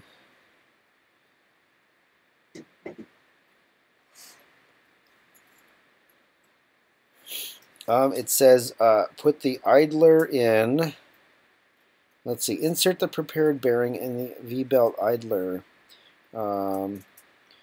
Bearing housing orientation does not matter. So there's a bearing. There's not a bearing here, and on the other side of the part there is a bearing. And they're telling me that it doesn't matter left or right, so don't worry about it. Just run it through. You'll be fine. So we're not going to worry. So I'm going to put this screw in the axle thread, or the axle screw, and that's tight. Probably not a bad thing. I thread it in partially. I'm going to drop the idler in. Then I'm going to continue threading this through until get it to engage on the axis. There it goes. All the way through.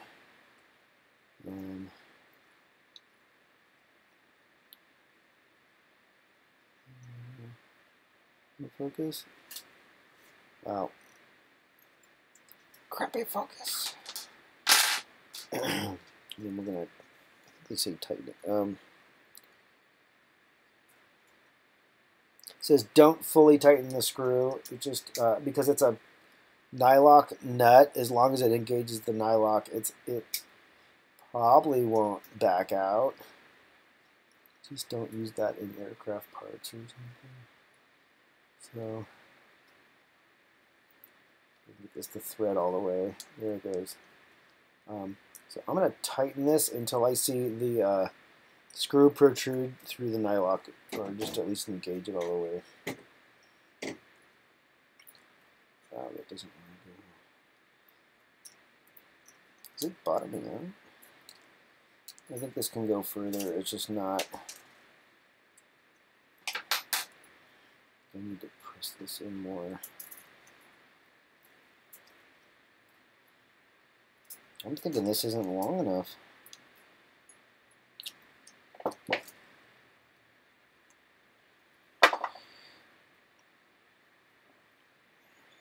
think that might have got it.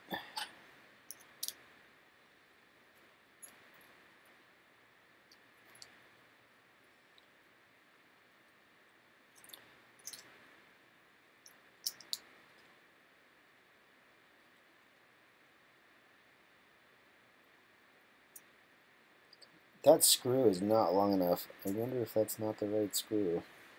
It looked like an MK3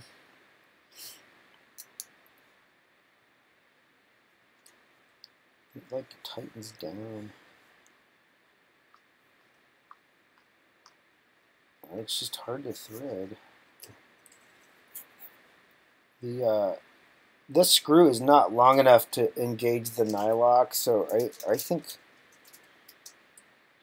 they're showing the nylock really embedding itself down in the pressing in all the way. So I'm doing something wrong here. So I'm gonna take this back apart. It ain't behaving.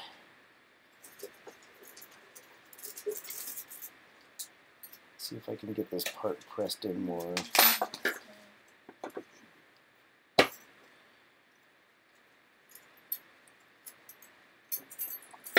It's not going. Let's just pull the screw out completely.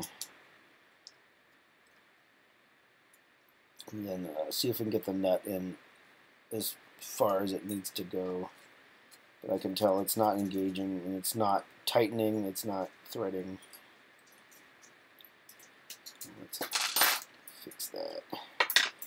Yeah, this nut is not going in the hole all the way, so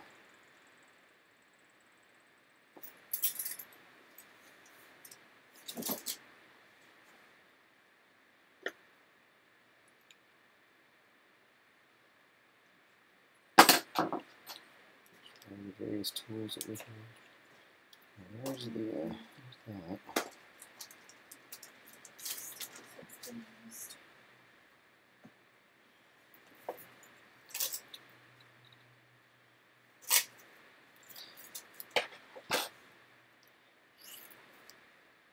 Maybe that's better.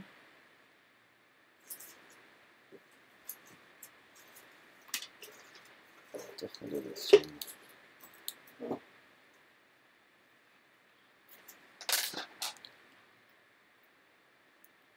Alright, I'm getting a little frustrated with this particular part.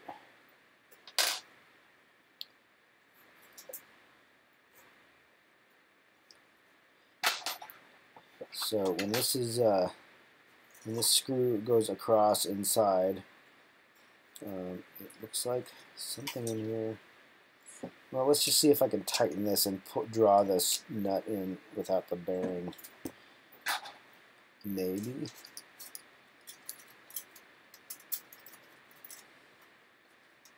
If I can get the first couple of threads on there, I can draw it into the hole. It's kind of going.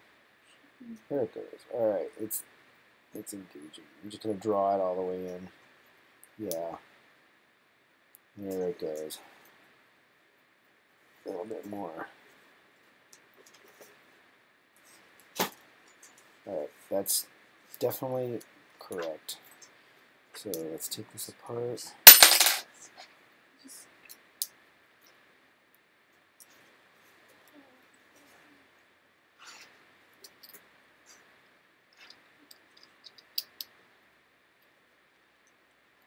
All right.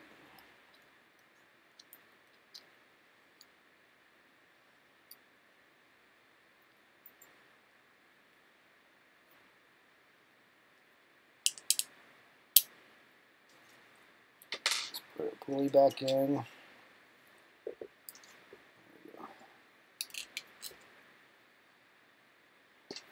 Let's put these in here.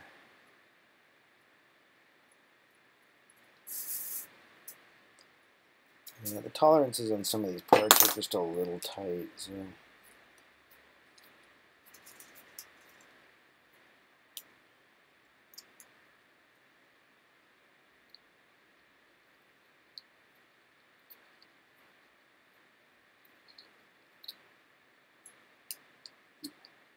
Much better. All right.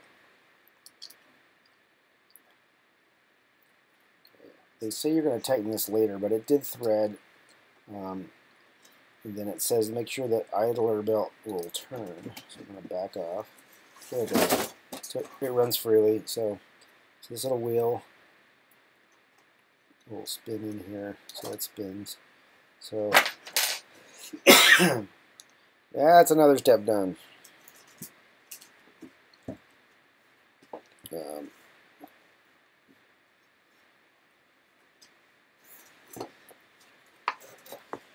Place your finger on the bearing. Ensure that it can rotate freely. Yes. We're halfway through this chapter. Next, rotate the frame with the longer extrusions toward you. All right. How does that sound?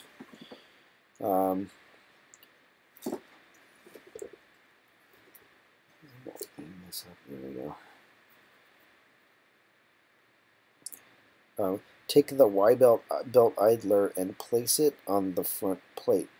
There is a mark circle on the printed part facing up. Really? Oh, on the part. Okay, so this has a circle right here. Can we see that? You can see it in the kind of like shimmer. That's a little better. All right. So see this dot or this dot here? That's going to be facing up on this part. So I'm going to put that on the end plate, facing up like that. And then we'll put the screws through here.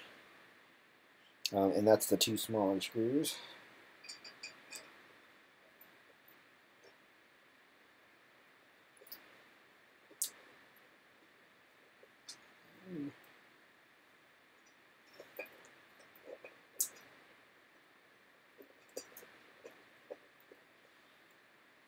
Allen wrench. Right.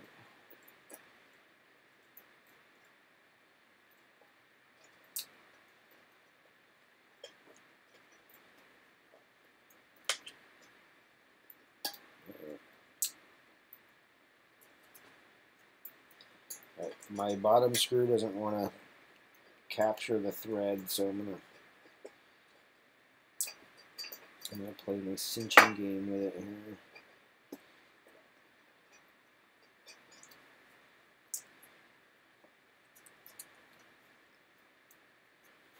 I have to pull the nut into the body a little bit further here.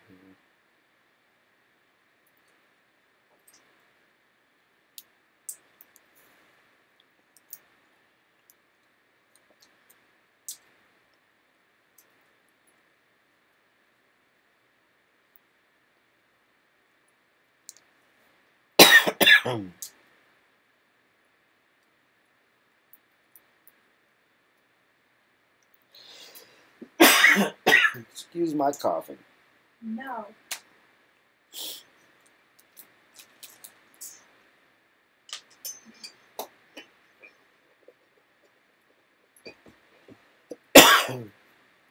More beer. I still have this much left. But thank you for the offer.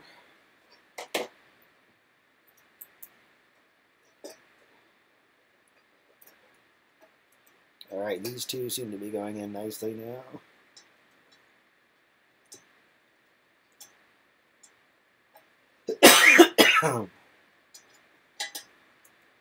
Alright.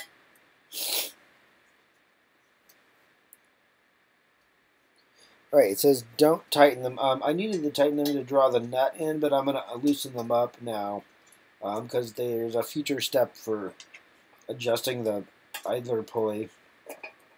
But now I know the nuts are set in the plastic properly where I want them. Alright. That is that step. Step 7 to page 17, step 19.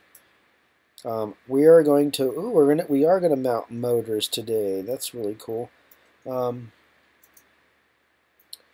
So blah blah blah. I need a y-axis motor. I need a y motor holder. I need 4 M3x10s. So let's do that.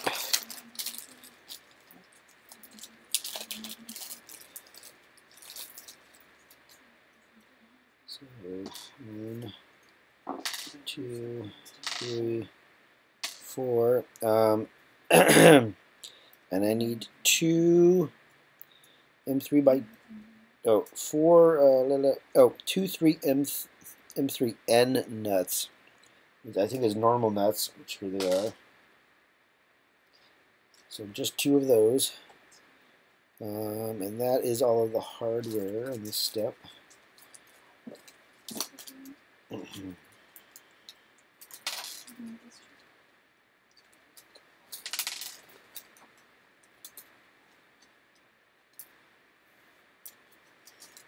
Okay. I need the motor holder, which is here. There we go. So I have my motor holder. I have 4 screws, 2 nuts, and I need the motor itself. And the motor was in the motor box, I think. Oh God! This is a motor kit.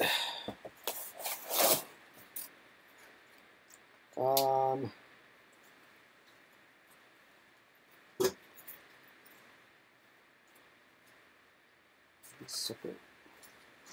Okay, so I have to figure out which motor I'm using. Y-axis motor. I don't know if the motors are labeled, but they're in this. They're in the box right here. So let's carefully look at these motors. 2 of these motors are on long rods pre-assembled. I know that's not what they're referring to because the one in the picture is just that.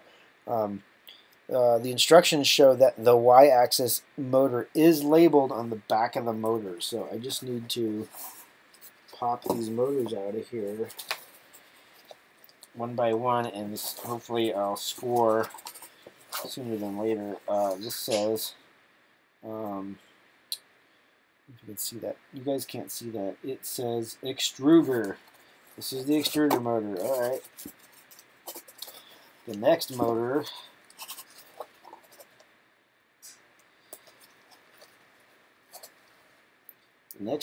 is y-axis, which is the one we're looking for. So it's the center one in this box. So you can see that they carefully labeled the motors, so you're not going to confuse them. Even though all the motors, they're all similar, I think the shafts are slightly different and things like that. So thank you, Prusa, for actually ordering motors that have your logo on it and are labeled for the what their purpose is. That definitely makes this kit easier to assemble. So let's throw that back up here. All right, I have the pieces I need for this step. Let's continue. Let's see. All right, so it says I got to press nuts into this connector. So I got these this connector here. There's two nut. We can see those hexagonal holes. We're going to put the nuts in there. And if they don't just pop in, I'll use the same tricks. These might go in. Yeah, so one of the tricks is take your, you kind of want, so notice how this nut will go around this Allen key, so that's the right size. So push the Allen key up through the hole of your part. God, I wish the focus was better. I don't know what determines focus on this thing. Okay, so I'm going to drop the nut over the Allen key, and then I'm going to let it kind of drift into the hole, but this prevents me from fiddling with it too much. And most of the time I get these in. Yeah, that sets right. I can feel that setting in there. Okay, so that one went into the hole nicely. Same trick. I'm going to put the Allen key up through the hole. I'm going to drop the nut over the Allen key, like that. It's onto there, and then I'm going to kind of guide that in. There it goes. There it goes. All right. So that presses right. This particular piece has really good tolerance on the plastic, so those are in there. They should be fine. So that's together. We're going to mount this plastic piece onto the stepper in the orientation shown. So you have a stepper motor. So I'll show you the picture real quick. So we're doing this step here. Sorry for the glare. But you can see the wire on that center picture, the wire on the stepper. No autofocus. Screw you, Mark. All right, so there's it's blurry, but you can see the wire is on the motor going one direction, and then the plastic piece is oriented a certain way against that wire, and that's what we're going to do here. So I'm going to lay this on the table this way. It's mirrored for you, but it's the way it is on the picture for me. And then the bracket hangs over like that. And so that's what I'm going for, and then that sits right there. That looks like the picture.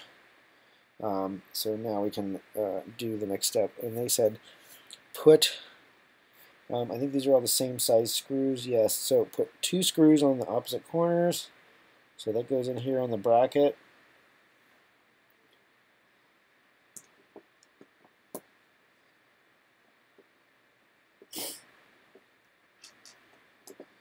This one on this one. These holes are tight on this particular printed piece. Sometimes the holes have a little bit of slop and sometimes they don't, and that's just 3D printing for you. But they're still accurate. So I'm going to pre-thread these in a little bit. Yeah. So I'm going to at least bring them out to the level of the plastic. So when you start turning them, kind of go. That is where it was.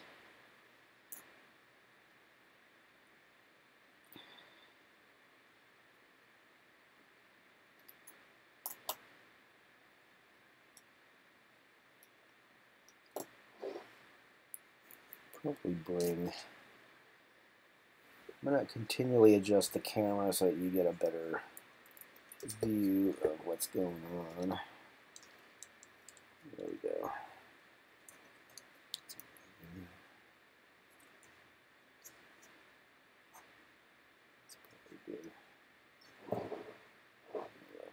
Alright, so I'm going to tighten this.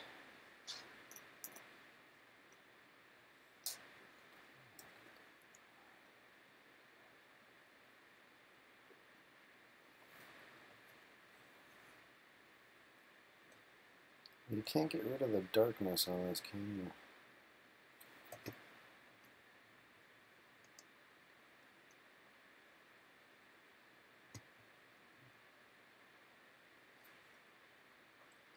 Alright, good as it gets. So I'm going to tighten this.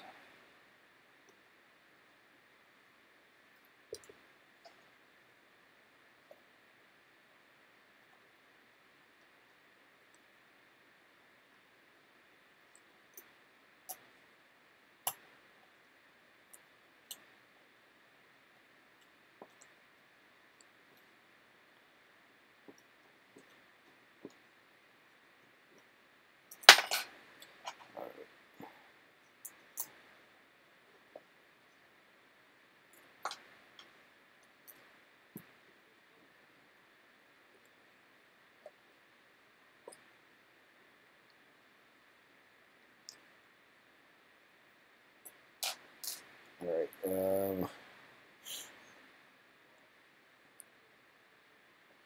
says to tighten it. Didn't say anything special, so I'm going to give it one last crank. It's pretty tight. So there. That's mounted on the bracket, and then the mounting holes are there on the bottom. So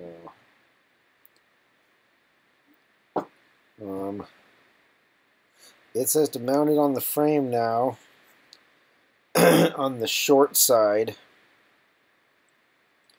So we're going to flip the frame around. Adjust my camera. There we go. We're going to mount it on the frame. So according to this, the motor shaft points toward these little metal things for the power supply. So the motor shaft points toward those. So that will be our orientation. So according to this, it goes like that. So that's how that's going to get mounted.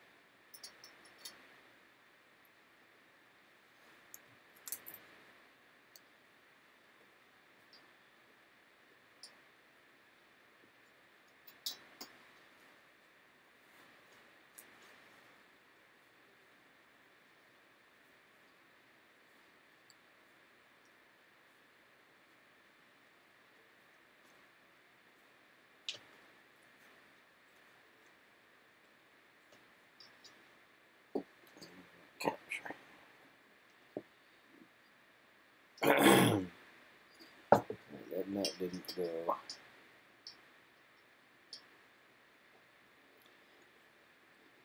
Yeah, that one press nut did not engage, so I'm going to take this apart.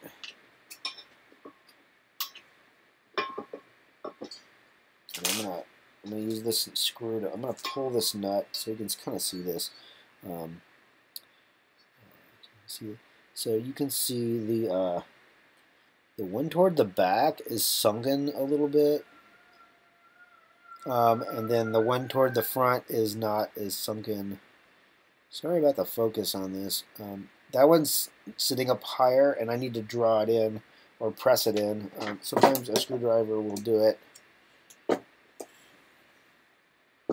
There it goes. Alright, now it's in. But otherwise, draw it in with a screw. Shaft toward our little mounting things. And then line that up. There it goes.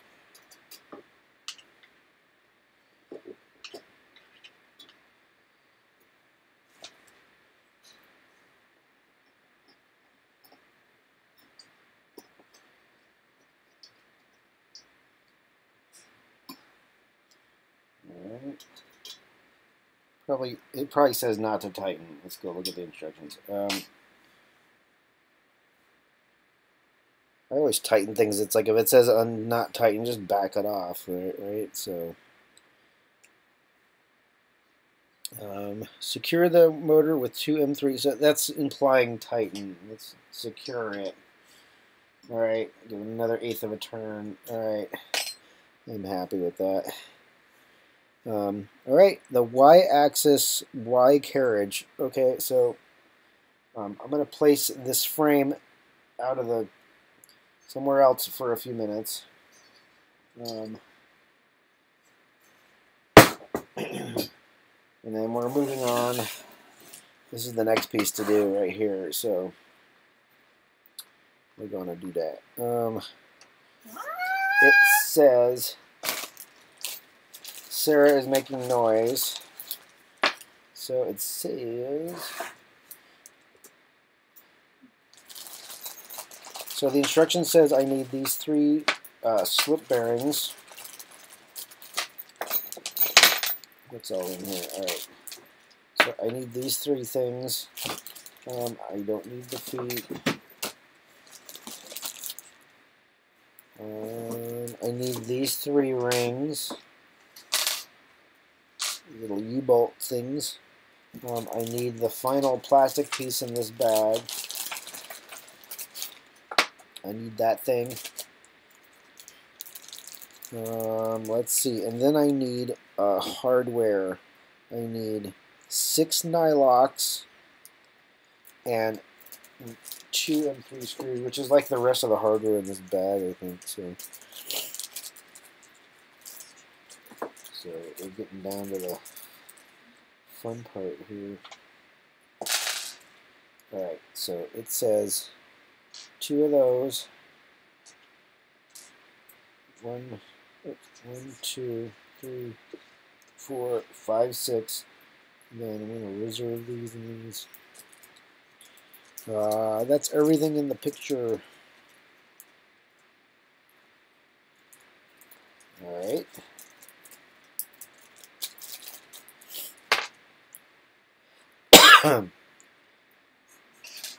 That's the required pieces.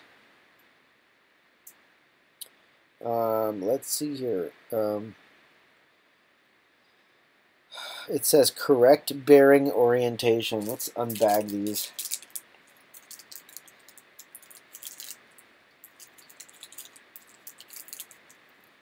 There we go. Let's take these out of the bag.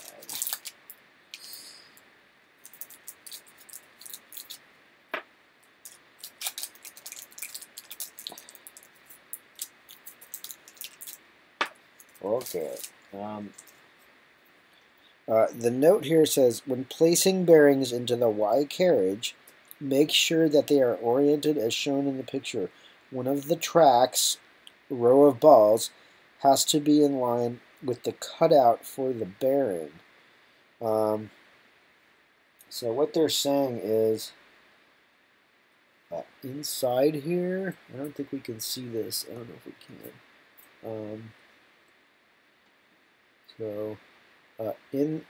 Inside this, there are tracks of balls inside this bearing. I don't know if I can get this focus to reset. No macro here. I just have macro. Come on, focus. Focus.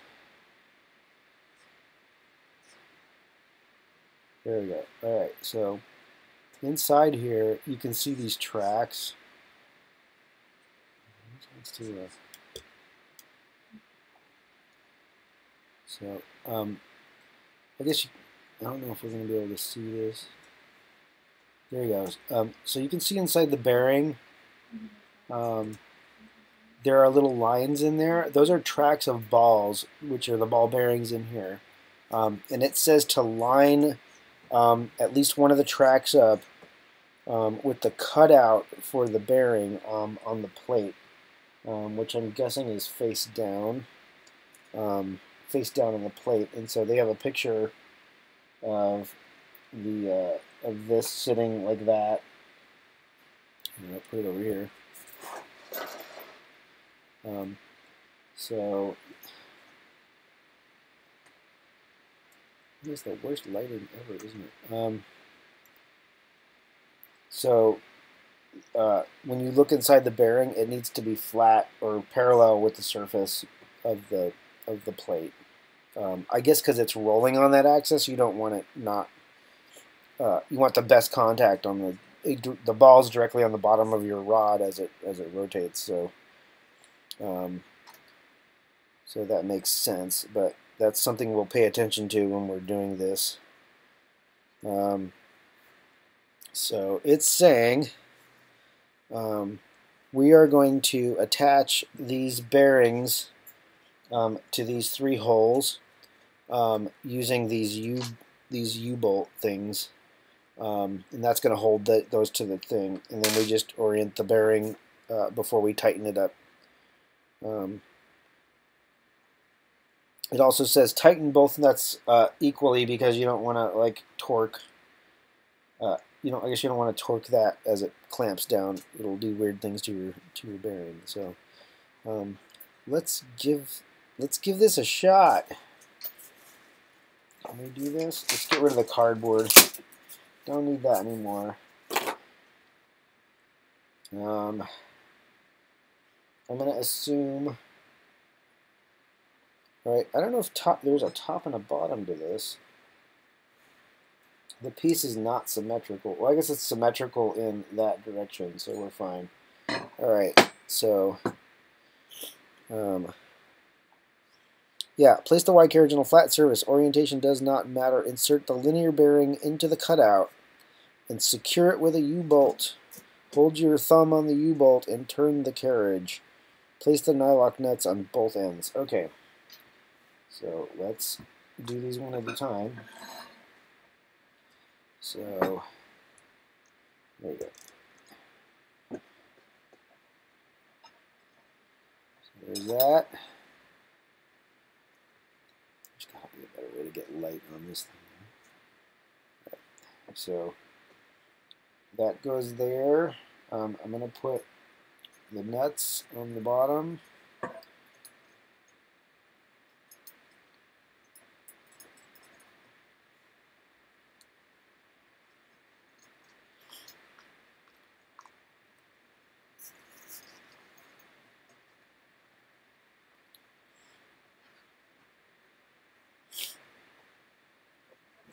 Alright, there's that. So that's in there. It won't come out. It'll just loose. So let's get all 3 of those on, and then we'll worry about their finishing them off.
This one's a little wide.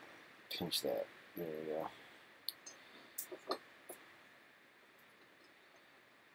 Switch in there.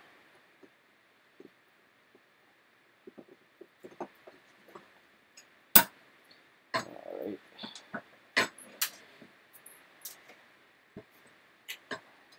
I'll flip this one over.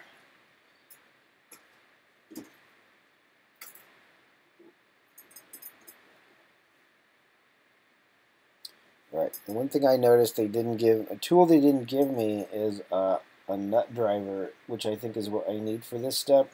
I could do it with these pliers, but that's like tedious. So I'm going to go find a nut driver for this. And hopefully I have the right size. Actually, we do. Do you have an M3 nut driver? For the nuts on the M3s. Didn't you have one for noodle? No, it's a nut driver. I don't know what that is. A socket. M3 socket. Okay, Tool. It's like a screwdriver. I bought you one. yeah. This. Sarah happened to have one of these. It's an M3 nut driver. Hopefully it's the right size. Yes. So this is going to make this part of the assembly a little easier. So I don't use a needle nose. So I'm gently turning these. I'm going to get them like almost snug. I'm going to get them mostly down on the threads. And then we'll worry about the final tightening step. I just want to get them mostly screwed on there. Maybe about 4 or 5 turns. Not so much. So I want these all to be even. One way to see that they're even is these will be the head of the screw will be flush with the nut. They should be, each nut should look the same. That's one way to know that you have the right, that they're not unbalanced on these U-bolts, because they did point out that they want those to be the same tensioning, or the same number of turns per screw. So let's make sure we did that right. So they're all in there, they're all secure, they're almost tight. So I'm going to read this through one more time to make sure I'm doing this in the right way. It says, ensure you are tightening the nuts both equally. As soon as you reach the surface, stop tightening. We will finish tightening the nuts in the next step. Alright, so I'm snugging them. They're not overly tightened. Actually, that one's a little loose, so I'm going to probably just go a little bit more. So just so they're not loose anymore, but not actually terribly tight. That's probably good enough. Yeah, that one does no wiggle. This one still has wiggle. So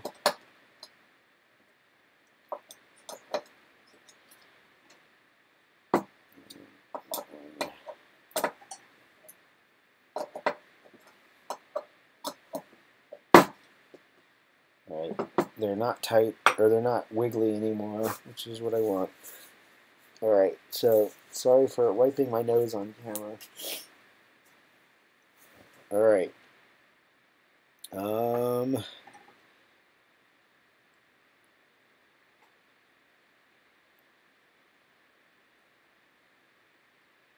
Alright, it just says when you reach the surface, stop tightening. That's all we want to do, blah, blah, blah. It says over tightening these will deform the bearing. And you'll get issues with that, so don't do that. The other thing we did that we need to do real quick, I'm going to back these off, and I'm going to orient the balls like I just described about 10 minutes ago. One row of the ball bearings need to be flat with the surface, or in line with the surface. So I'm going to do that real quick so I know at least they're oriented properly. Now that everything's kind of assembled. So let's just take care of that step. So I'm going to loosen these up just a half-eighth of a turn to the point where I can turn the bearing. Yep, I can turn that in there. Okay, so I'm gonna get some light in there, and I'm gonna lower that to the bottom. And I'm going to hold that with my fingers while I kind of snug this up.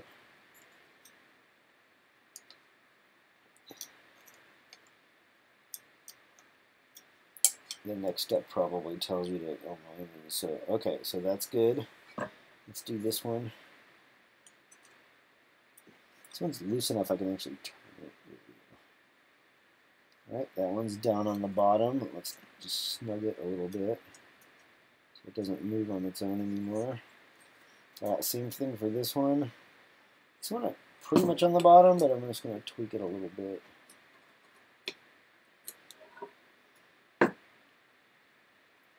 There we go.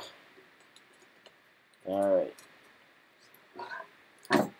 So those ball bearings are lined up with the surface of the thing. Alright.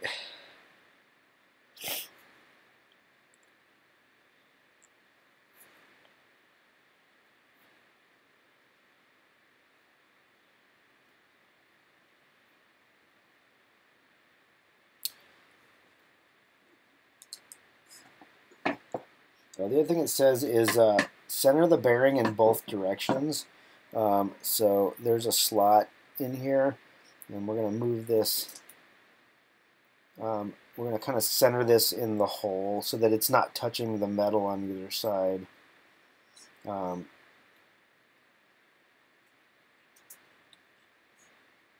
think that's good. And then this one, scoot this over. Just loosen that just a little bit.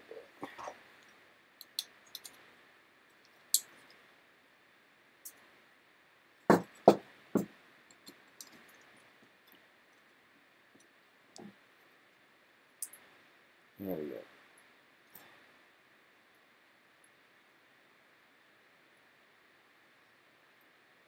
Alright, so they have a little bit of breathing room around the edge of the hole.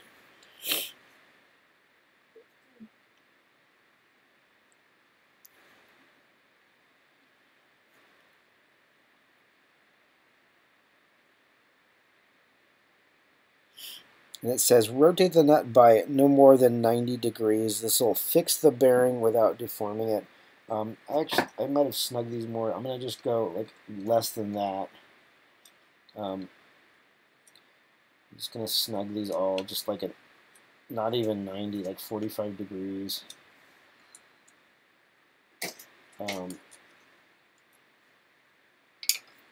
You just don't want them moving anymore. That one still moves. So snug it a little more. Yeah, that doesn't move. Not moving. It moves a little bit. Just a little bit. There we go. Yeah, they just don't want it moving in this thing because it'll probably screw up the accuracy of your 3D printed parts. That moves a little bit, so let's snug it.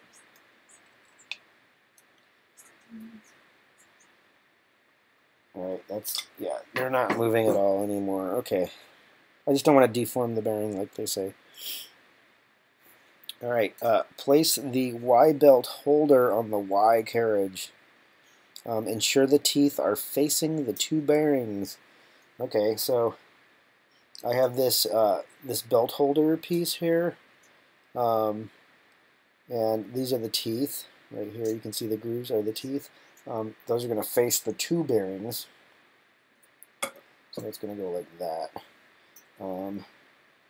Did we not get... Did they not count out enough nuts? Or they didn't call out the nuts, I think.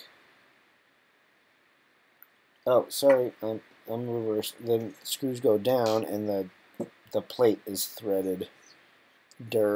Okay. So screws downward into the plate. So this goes facing this. These screws can go down into the part like that. So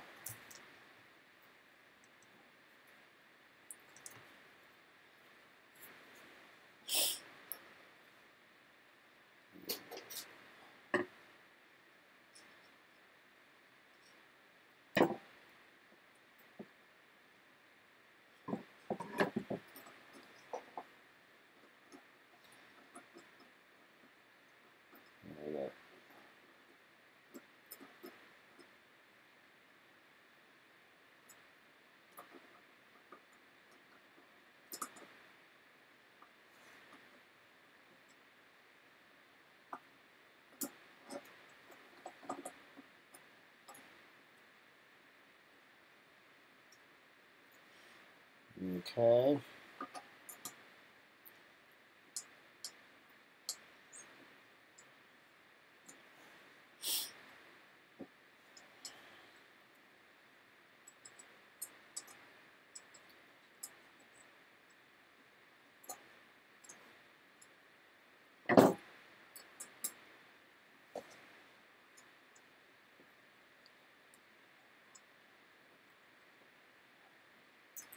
It's tight.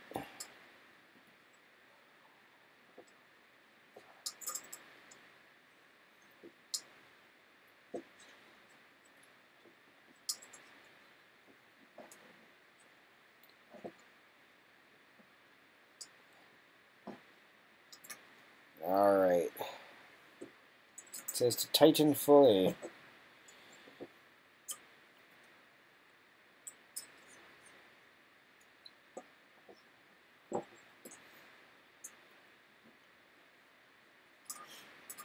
Yeah, this particular tapped hole is really tight. It's hard to turn, but it's going.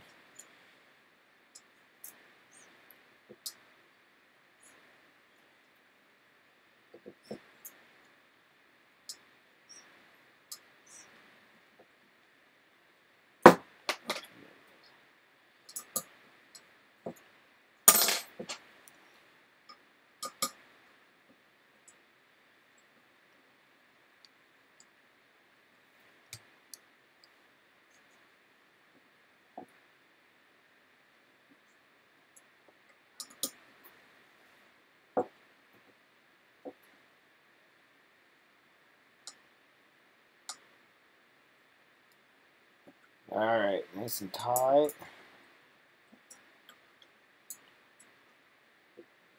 Probably not going anywhere.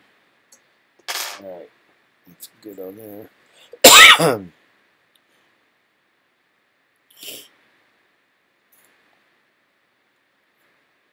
All right, so the next step says to insert the smooth rods into the carriage. There's a picture of 5 rods, and it's telling me to pick the 2 middle rods. So let's lay these out, and then we'll pick out what the picture tells me.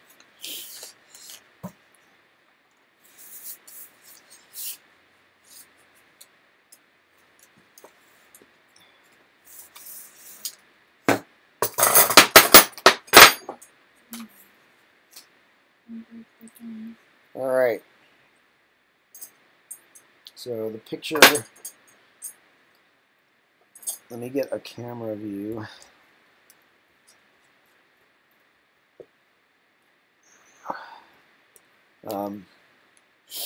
So in my picture, I have 5 rods. I have 2 longer ones. I have some medium ones, which I think is these. There we go. So you can kind of see maybe in the camera. Line these all up. So I have there we go. So I've lined one end up. You can see in the camera, these are longer ones. These ones are middle length. These ones are just slightly shorter. And it says to take the middle-sized ones. So I'm going to take these 2 middle-sized ones. And I'll leave those there for now. So these 2 middle-sized ones, it says, take the smooth rod, compare for lengths, blah, blah, blah. 330 millimeters. Sure, that looks right. It says, please be very careful. Gently insert the rod straight into the bearings. Do not apply too much force, and do not tilt the rod. We don't want to damage these bearings. It would be bad. So we're going to let's do this one first. So we're just gently feeding that in.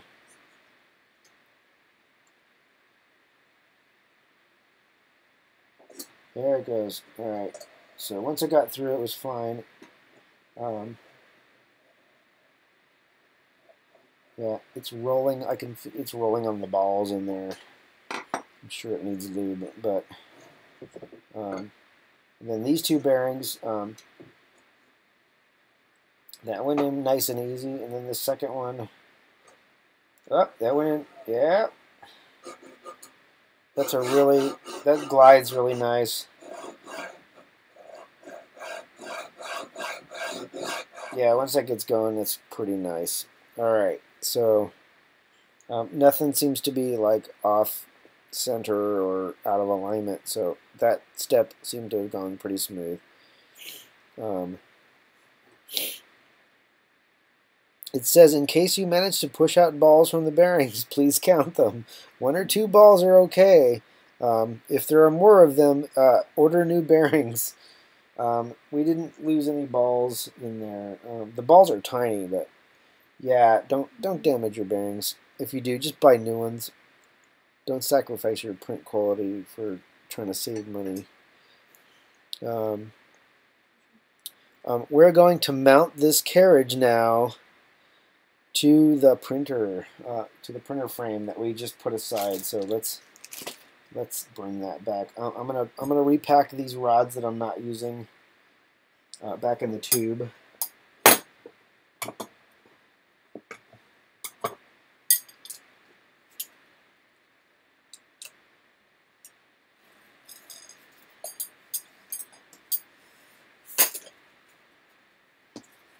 This cardboard in. Keep it from really. There we go. And then this piece of noodle. Noodle. Okay. There we go. Let's get rid of that. All right, that's good for now.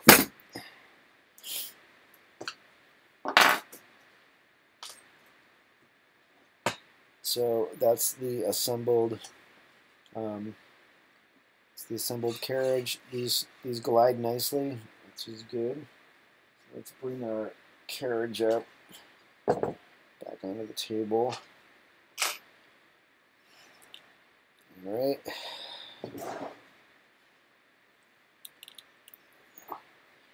And we're going to mount this on here. So I'm going to bring the long side, according to the photo, long side toward me. And then this goes bearing side down, and the 2 bearings that way. So this goes this way. This is the long side. The 2 bearings go on this side, and then the single bearing is on this side, or the single bearing holder. So that looks correct. And then we just drop this into this frame. Alright, so I think orientation looks good. And then it says to pop them into these holders. We'll just snap them in a little bit. And then there's like zip ties to actually keep them from ever coming out. So it says when you're happy with your orientation, which I believe I am. I have these 2 here. I'm just double checking one more time. Alright, let's pop these in. And they just go about a couple of millimeters, really. It's not that much. And there it is. That's a nice glide, too. There's like no resistance on that. It's pretty nice. Alright. Says, snap them in, don't use excessive force. They went right in. They just popped. Alright, so there you go. It says, grab some zip ties, get 4 pieces, and then we're going to slide it through the little grooves on the holder, and we're going to secure these rods in. The zip ties, we're in one of these boxes, and it wasn't marked step 2 because we have so many zip ties. So I'm going to go zip tie hunting again. So it was in one of these other boxes.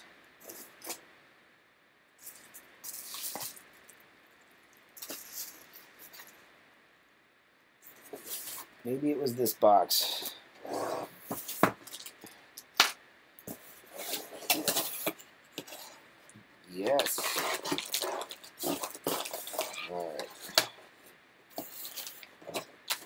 zip ties.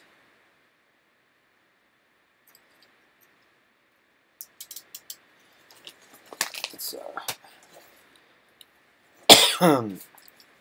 cut the bag. I'm cutting a corner off my bag. There. So it says grab 4.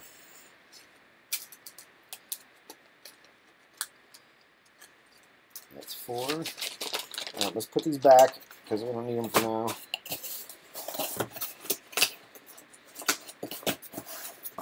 Put that back there. All right.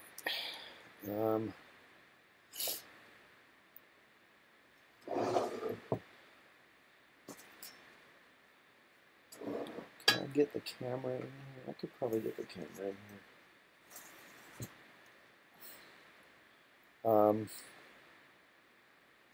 Let's adjust this camera. There we go. Get a little bit closer to what we're about to do. So according to this, it says insert this from the outside. So we're going to insert this through this little hole here. Hopefully this has a path through. There it goes. So that goes over, and then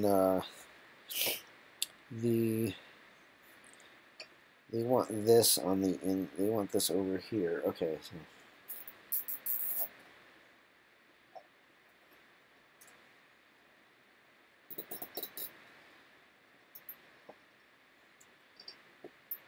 There it is. There's that. I'm gonna get some nippers. Cut these. Didn't include all the tools you need. I'm gonna clip this. There, nice and flush, no burrs to catch your fingers. Do the next one.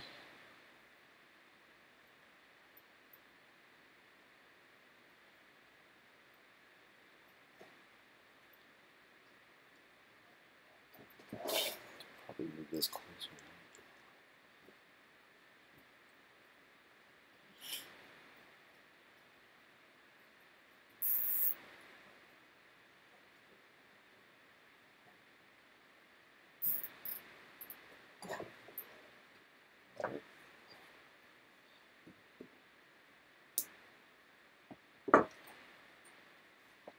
Flip it around.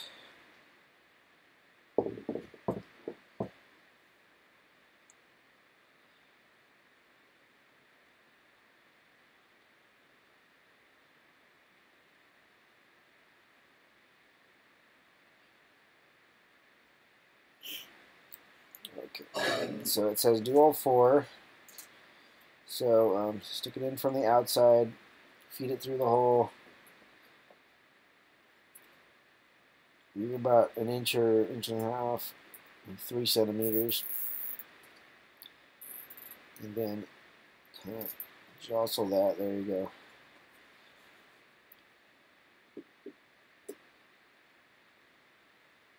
And the final one.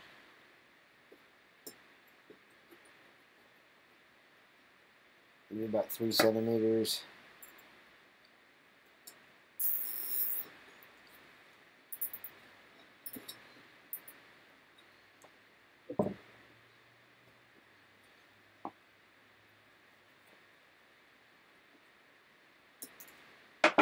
Alright, they're zip tied in. Those rods are not coming out. Nice, good slide. Now, so the next step, it says aligning the smooth rods. So I guess there's a little bit of play you can do on these to get the performance, the max what it needs to be. It says alignment of the rods is crucial to reduce noise and overall friction. So obviously we don't want noise. It says ensure all M3 10 screws on all the Y holders are released so the printed parts are able to move. So that's these little things right here. That's these screws here, so I'm going to release them.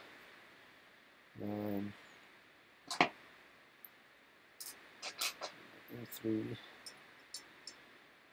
All right, so I'm going to back these out like a good turn and a half, so that I know that they can slide in there. Flip the frame around.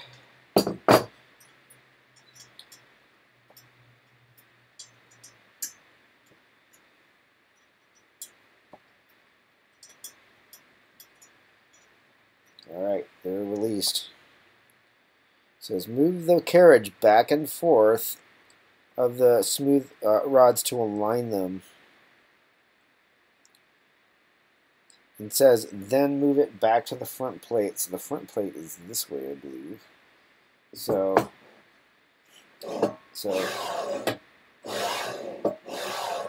it's saying move this back and forth. Bring that into frame. Sorry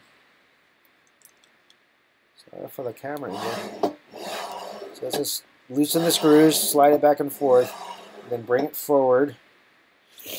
And then I believe it says move the carriage to the front plate and tighten all the front screws. So it's all the way forward, and now we're going to tighten these.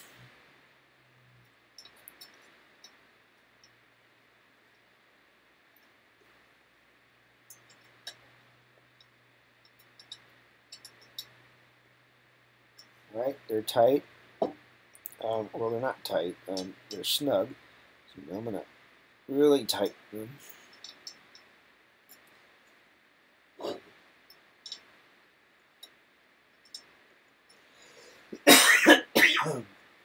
It's all right.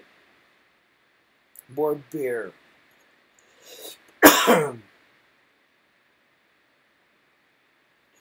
I caught a cold on Friday, so I'm getting everybody sick at work. All right, so these are nice and tight.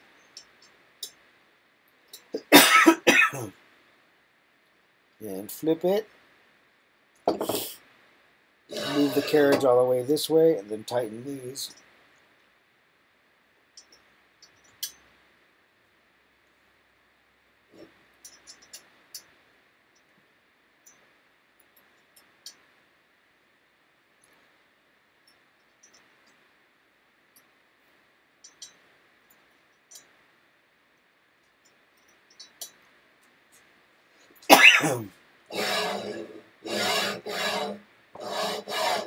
Yeah, that's a nice glide.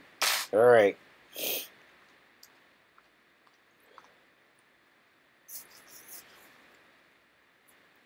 All right.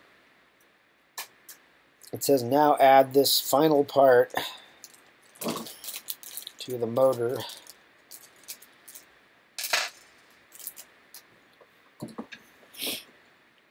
There's like 2 extra nuts. I'm not sure what those are for. Pretty sure I didn't miss anything. All right. We have this thing. Let's find the tool for this. We have this. This is the belt driver. It goes onto the motor. Sorry for the bad focus. Can this? All right. So that goes on the motor. There's 2 set screws in here. I have the tool for that, and then we're gonna follow the instructions and do this right. So, motor side, there we go.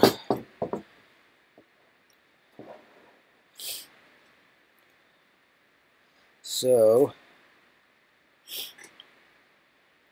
it says there is a flat part on the motor shaft, rotate it upwards. All right. There, that's flat shaft is upward. It's upward here. It says place the GT216 pulley on the Y motor shaft as shown in the picture.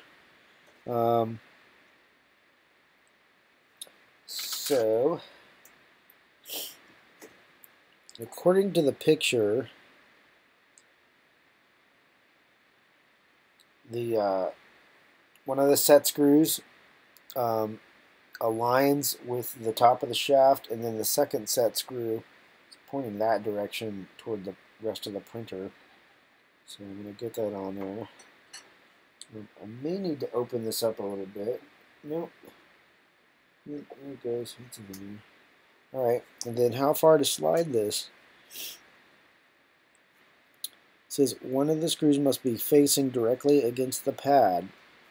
Slightly tighten both screws. Don't press the pulley against the motor. Leave a gap so the pulley can rotate freely. So almost all the way on the motor, but just leave a gap. So it's all the way on the motor with no gap, and I'm going to pull it back just a little bit. If it'll let me. Did I go too far? The right Allen wrench here.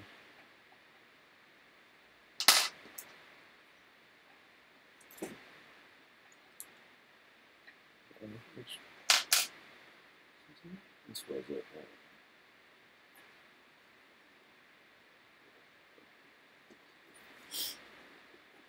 Yeah, I pressed it down all the way, and now I'm like having a. There it goes. All right. One trick is put a little piece of my cut zip tie in here. Sorry, I'm nose running on live broadcast. Okay. So, kind of want. I'm just putting gentle pressure. There's like 5 sheets of paper width between the motor and the thing. Let's make sure I align this. Of course, it's not aligned. Let's do that over. There we go. The Allen wrench wasn't like straight on the flat, so make sure I do that. So I'm just pressing gently. I can still see a gap. That's probably good. So let's tighten that.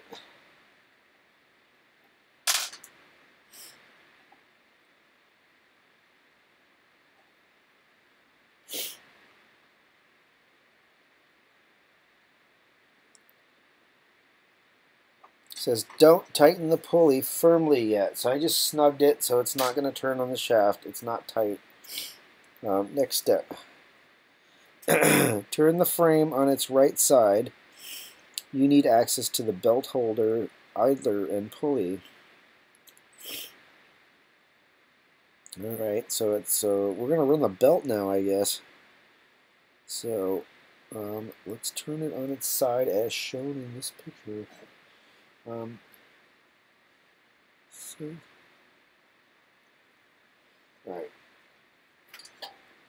It says to turn it over like that. Oh god. Alright.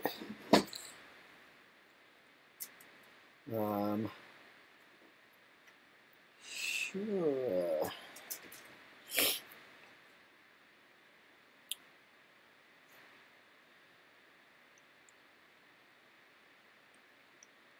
Okay.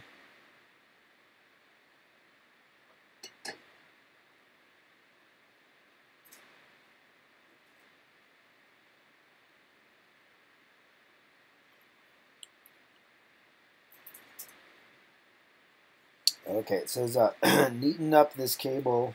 Let me get this thing.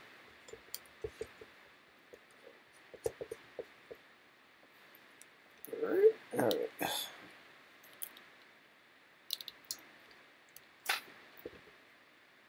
Fun with cameras. All right. It says take this cable and then tuck it into this groove right in here. Just keep the cable out of the way. So that's in one of the instructions, because I guess you don't want to damage the cable in this process. Let's see if that actually could do that. Not really. Wires.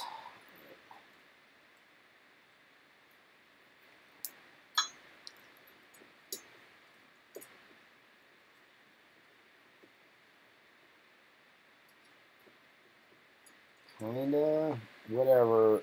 It's out of the way.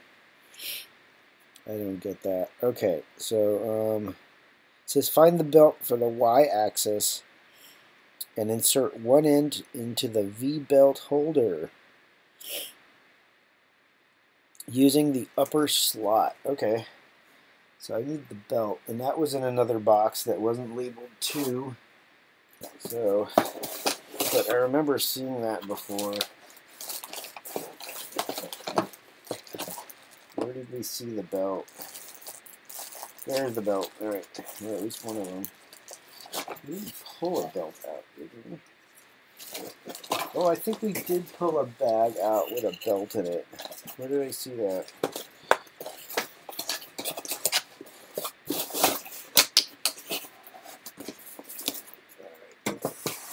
It was over here earlier. Maybe it got scooted out of the way. This had.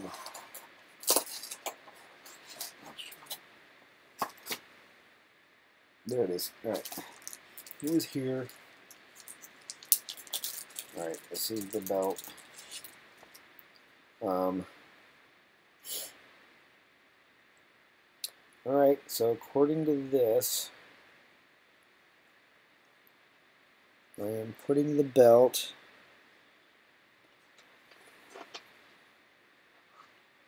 into the upper slot, whatever that is. So I'm guessing that's the upper slot here. Yes. So it says insert this into the upper slot. So I'm putting that in there.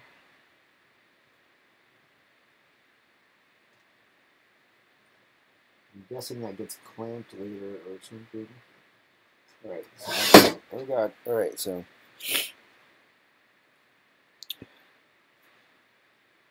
it says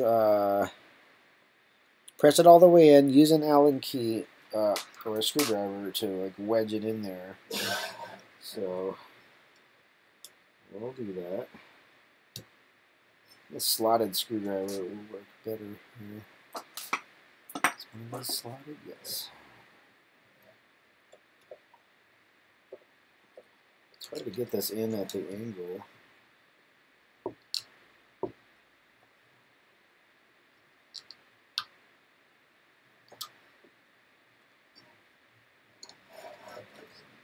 Tedious, isn't it?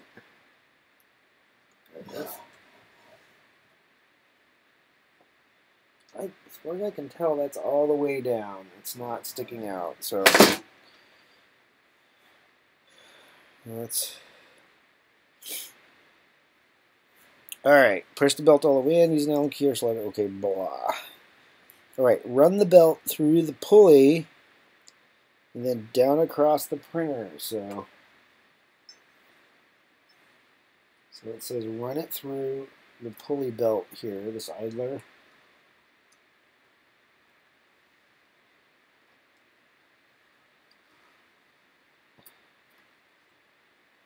So run it there, and then run it across, and then over the belt.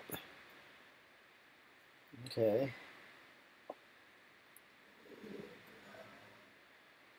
It's supposed to go under here, I guess. And then over the motor.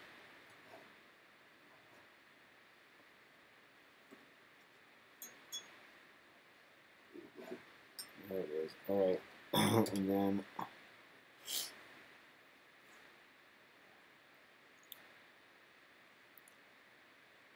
right.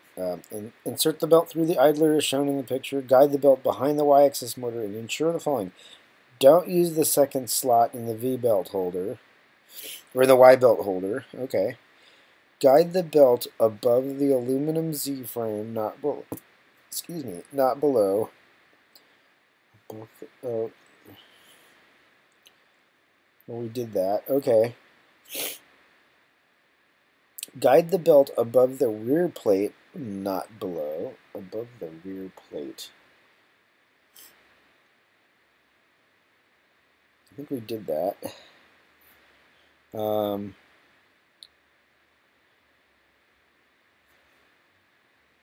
Yeah, we went underneath, we went over the top, Turn the printer on its feet and guide the belt around the motor. Okay, we did that. Hold the Y carriage by hand. Prevent its movement as we need to pull the belt. Ensure the idler isn't tightened completely to the front plate. Otherwise, you won't be able to adjust the tension. So we're going to loosen the idler more than what they even had. Just so it doesn't fall out of there. But, so we want some good tension in the space. All right. So there's a good like 1.5 millimeter gap on that.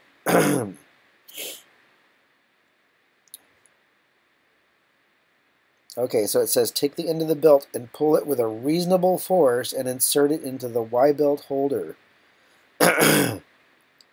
You don't have to use the whole length of the slot. Press the belt all the way in using a slotted screwdriver. Okay, so we're gonna take any tension out of this that we can. We're gonna hold this thing stationary. Yeah, it's pretty tight. I probably could have not left slack on the other belt, so I'm gonna adjust that because I want some room to play with here. There we go. So this goes in. That's all the way. Yeah, they 3D printed teeth in this thing, so that in the plastic piece, so that it grips it nicely. Yep, I lost a screw in there. Let's fix that. I untightened this one a little too much, I guess. Let's get a couple of threads on that.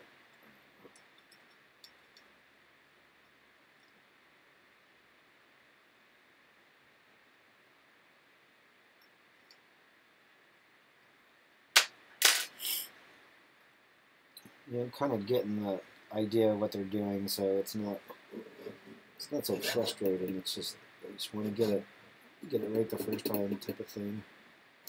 So let's get it to where we can get to it.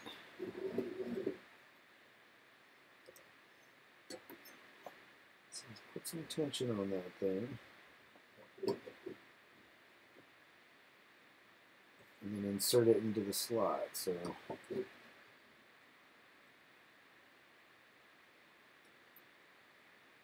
there it is. All right. I guess it hooks right in that plastic. That's kind of nice. Yeah, there's good tension on this belt. Everything's there. So I think it's good. All right. Blah, blah, blah.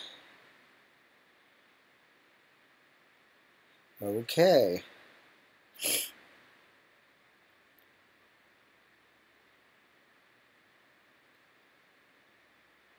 All right, it says make sure that the belt's in axis with the printer. So we're going to set this upright. I'm looking down on the belt, and I can see that they're parallel. They're not kinked or going off in some weird direction. So that looks good.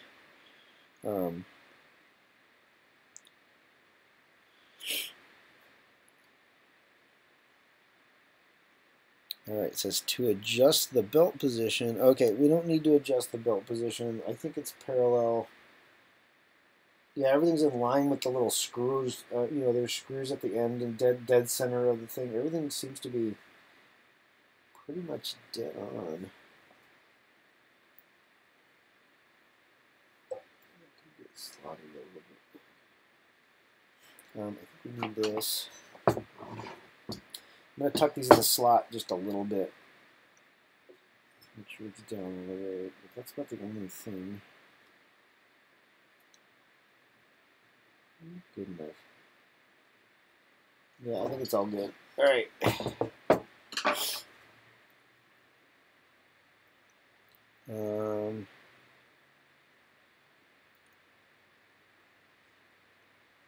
It says tighten both screws on the pulley, so we're going to add tension to the pulley now by tightening the final pulley screws on the end here. So it says tighten these down, and then your belt will be tensioned, I guess.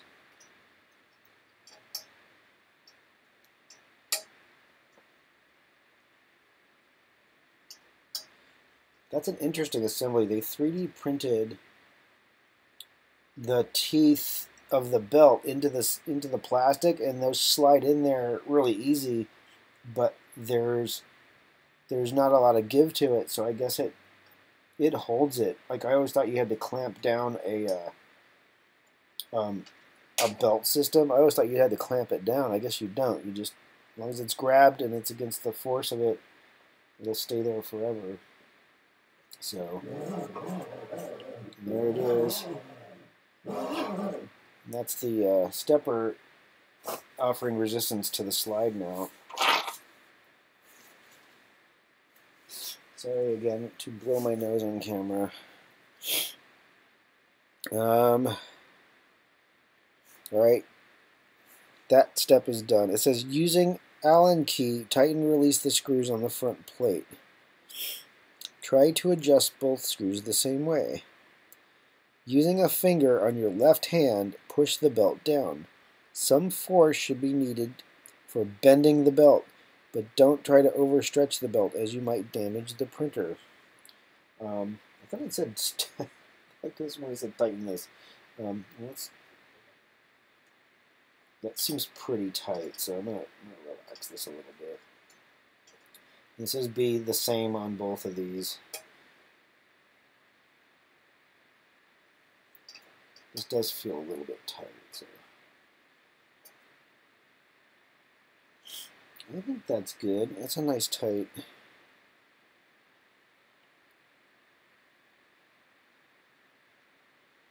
Yeah, I don't want to overstretch it. I mean, the belt has teeth. It's gonna move the motor. I've never had to adjust the belts on my my original MakerBot replicator one, and it still prints 100% perfect. So my take is you don't have to over tighten these belts. They just, in fact, you probably don't want to over tighten the belt. You'll stretch it out and change its teeth, right? Its aspect. So yeah, it's on there. It bends with not a lot of force. It's not sloppy. It's you know, it's like a somewhat, not a quite tight rubber band. So that's probably good. All right, we'll call it good.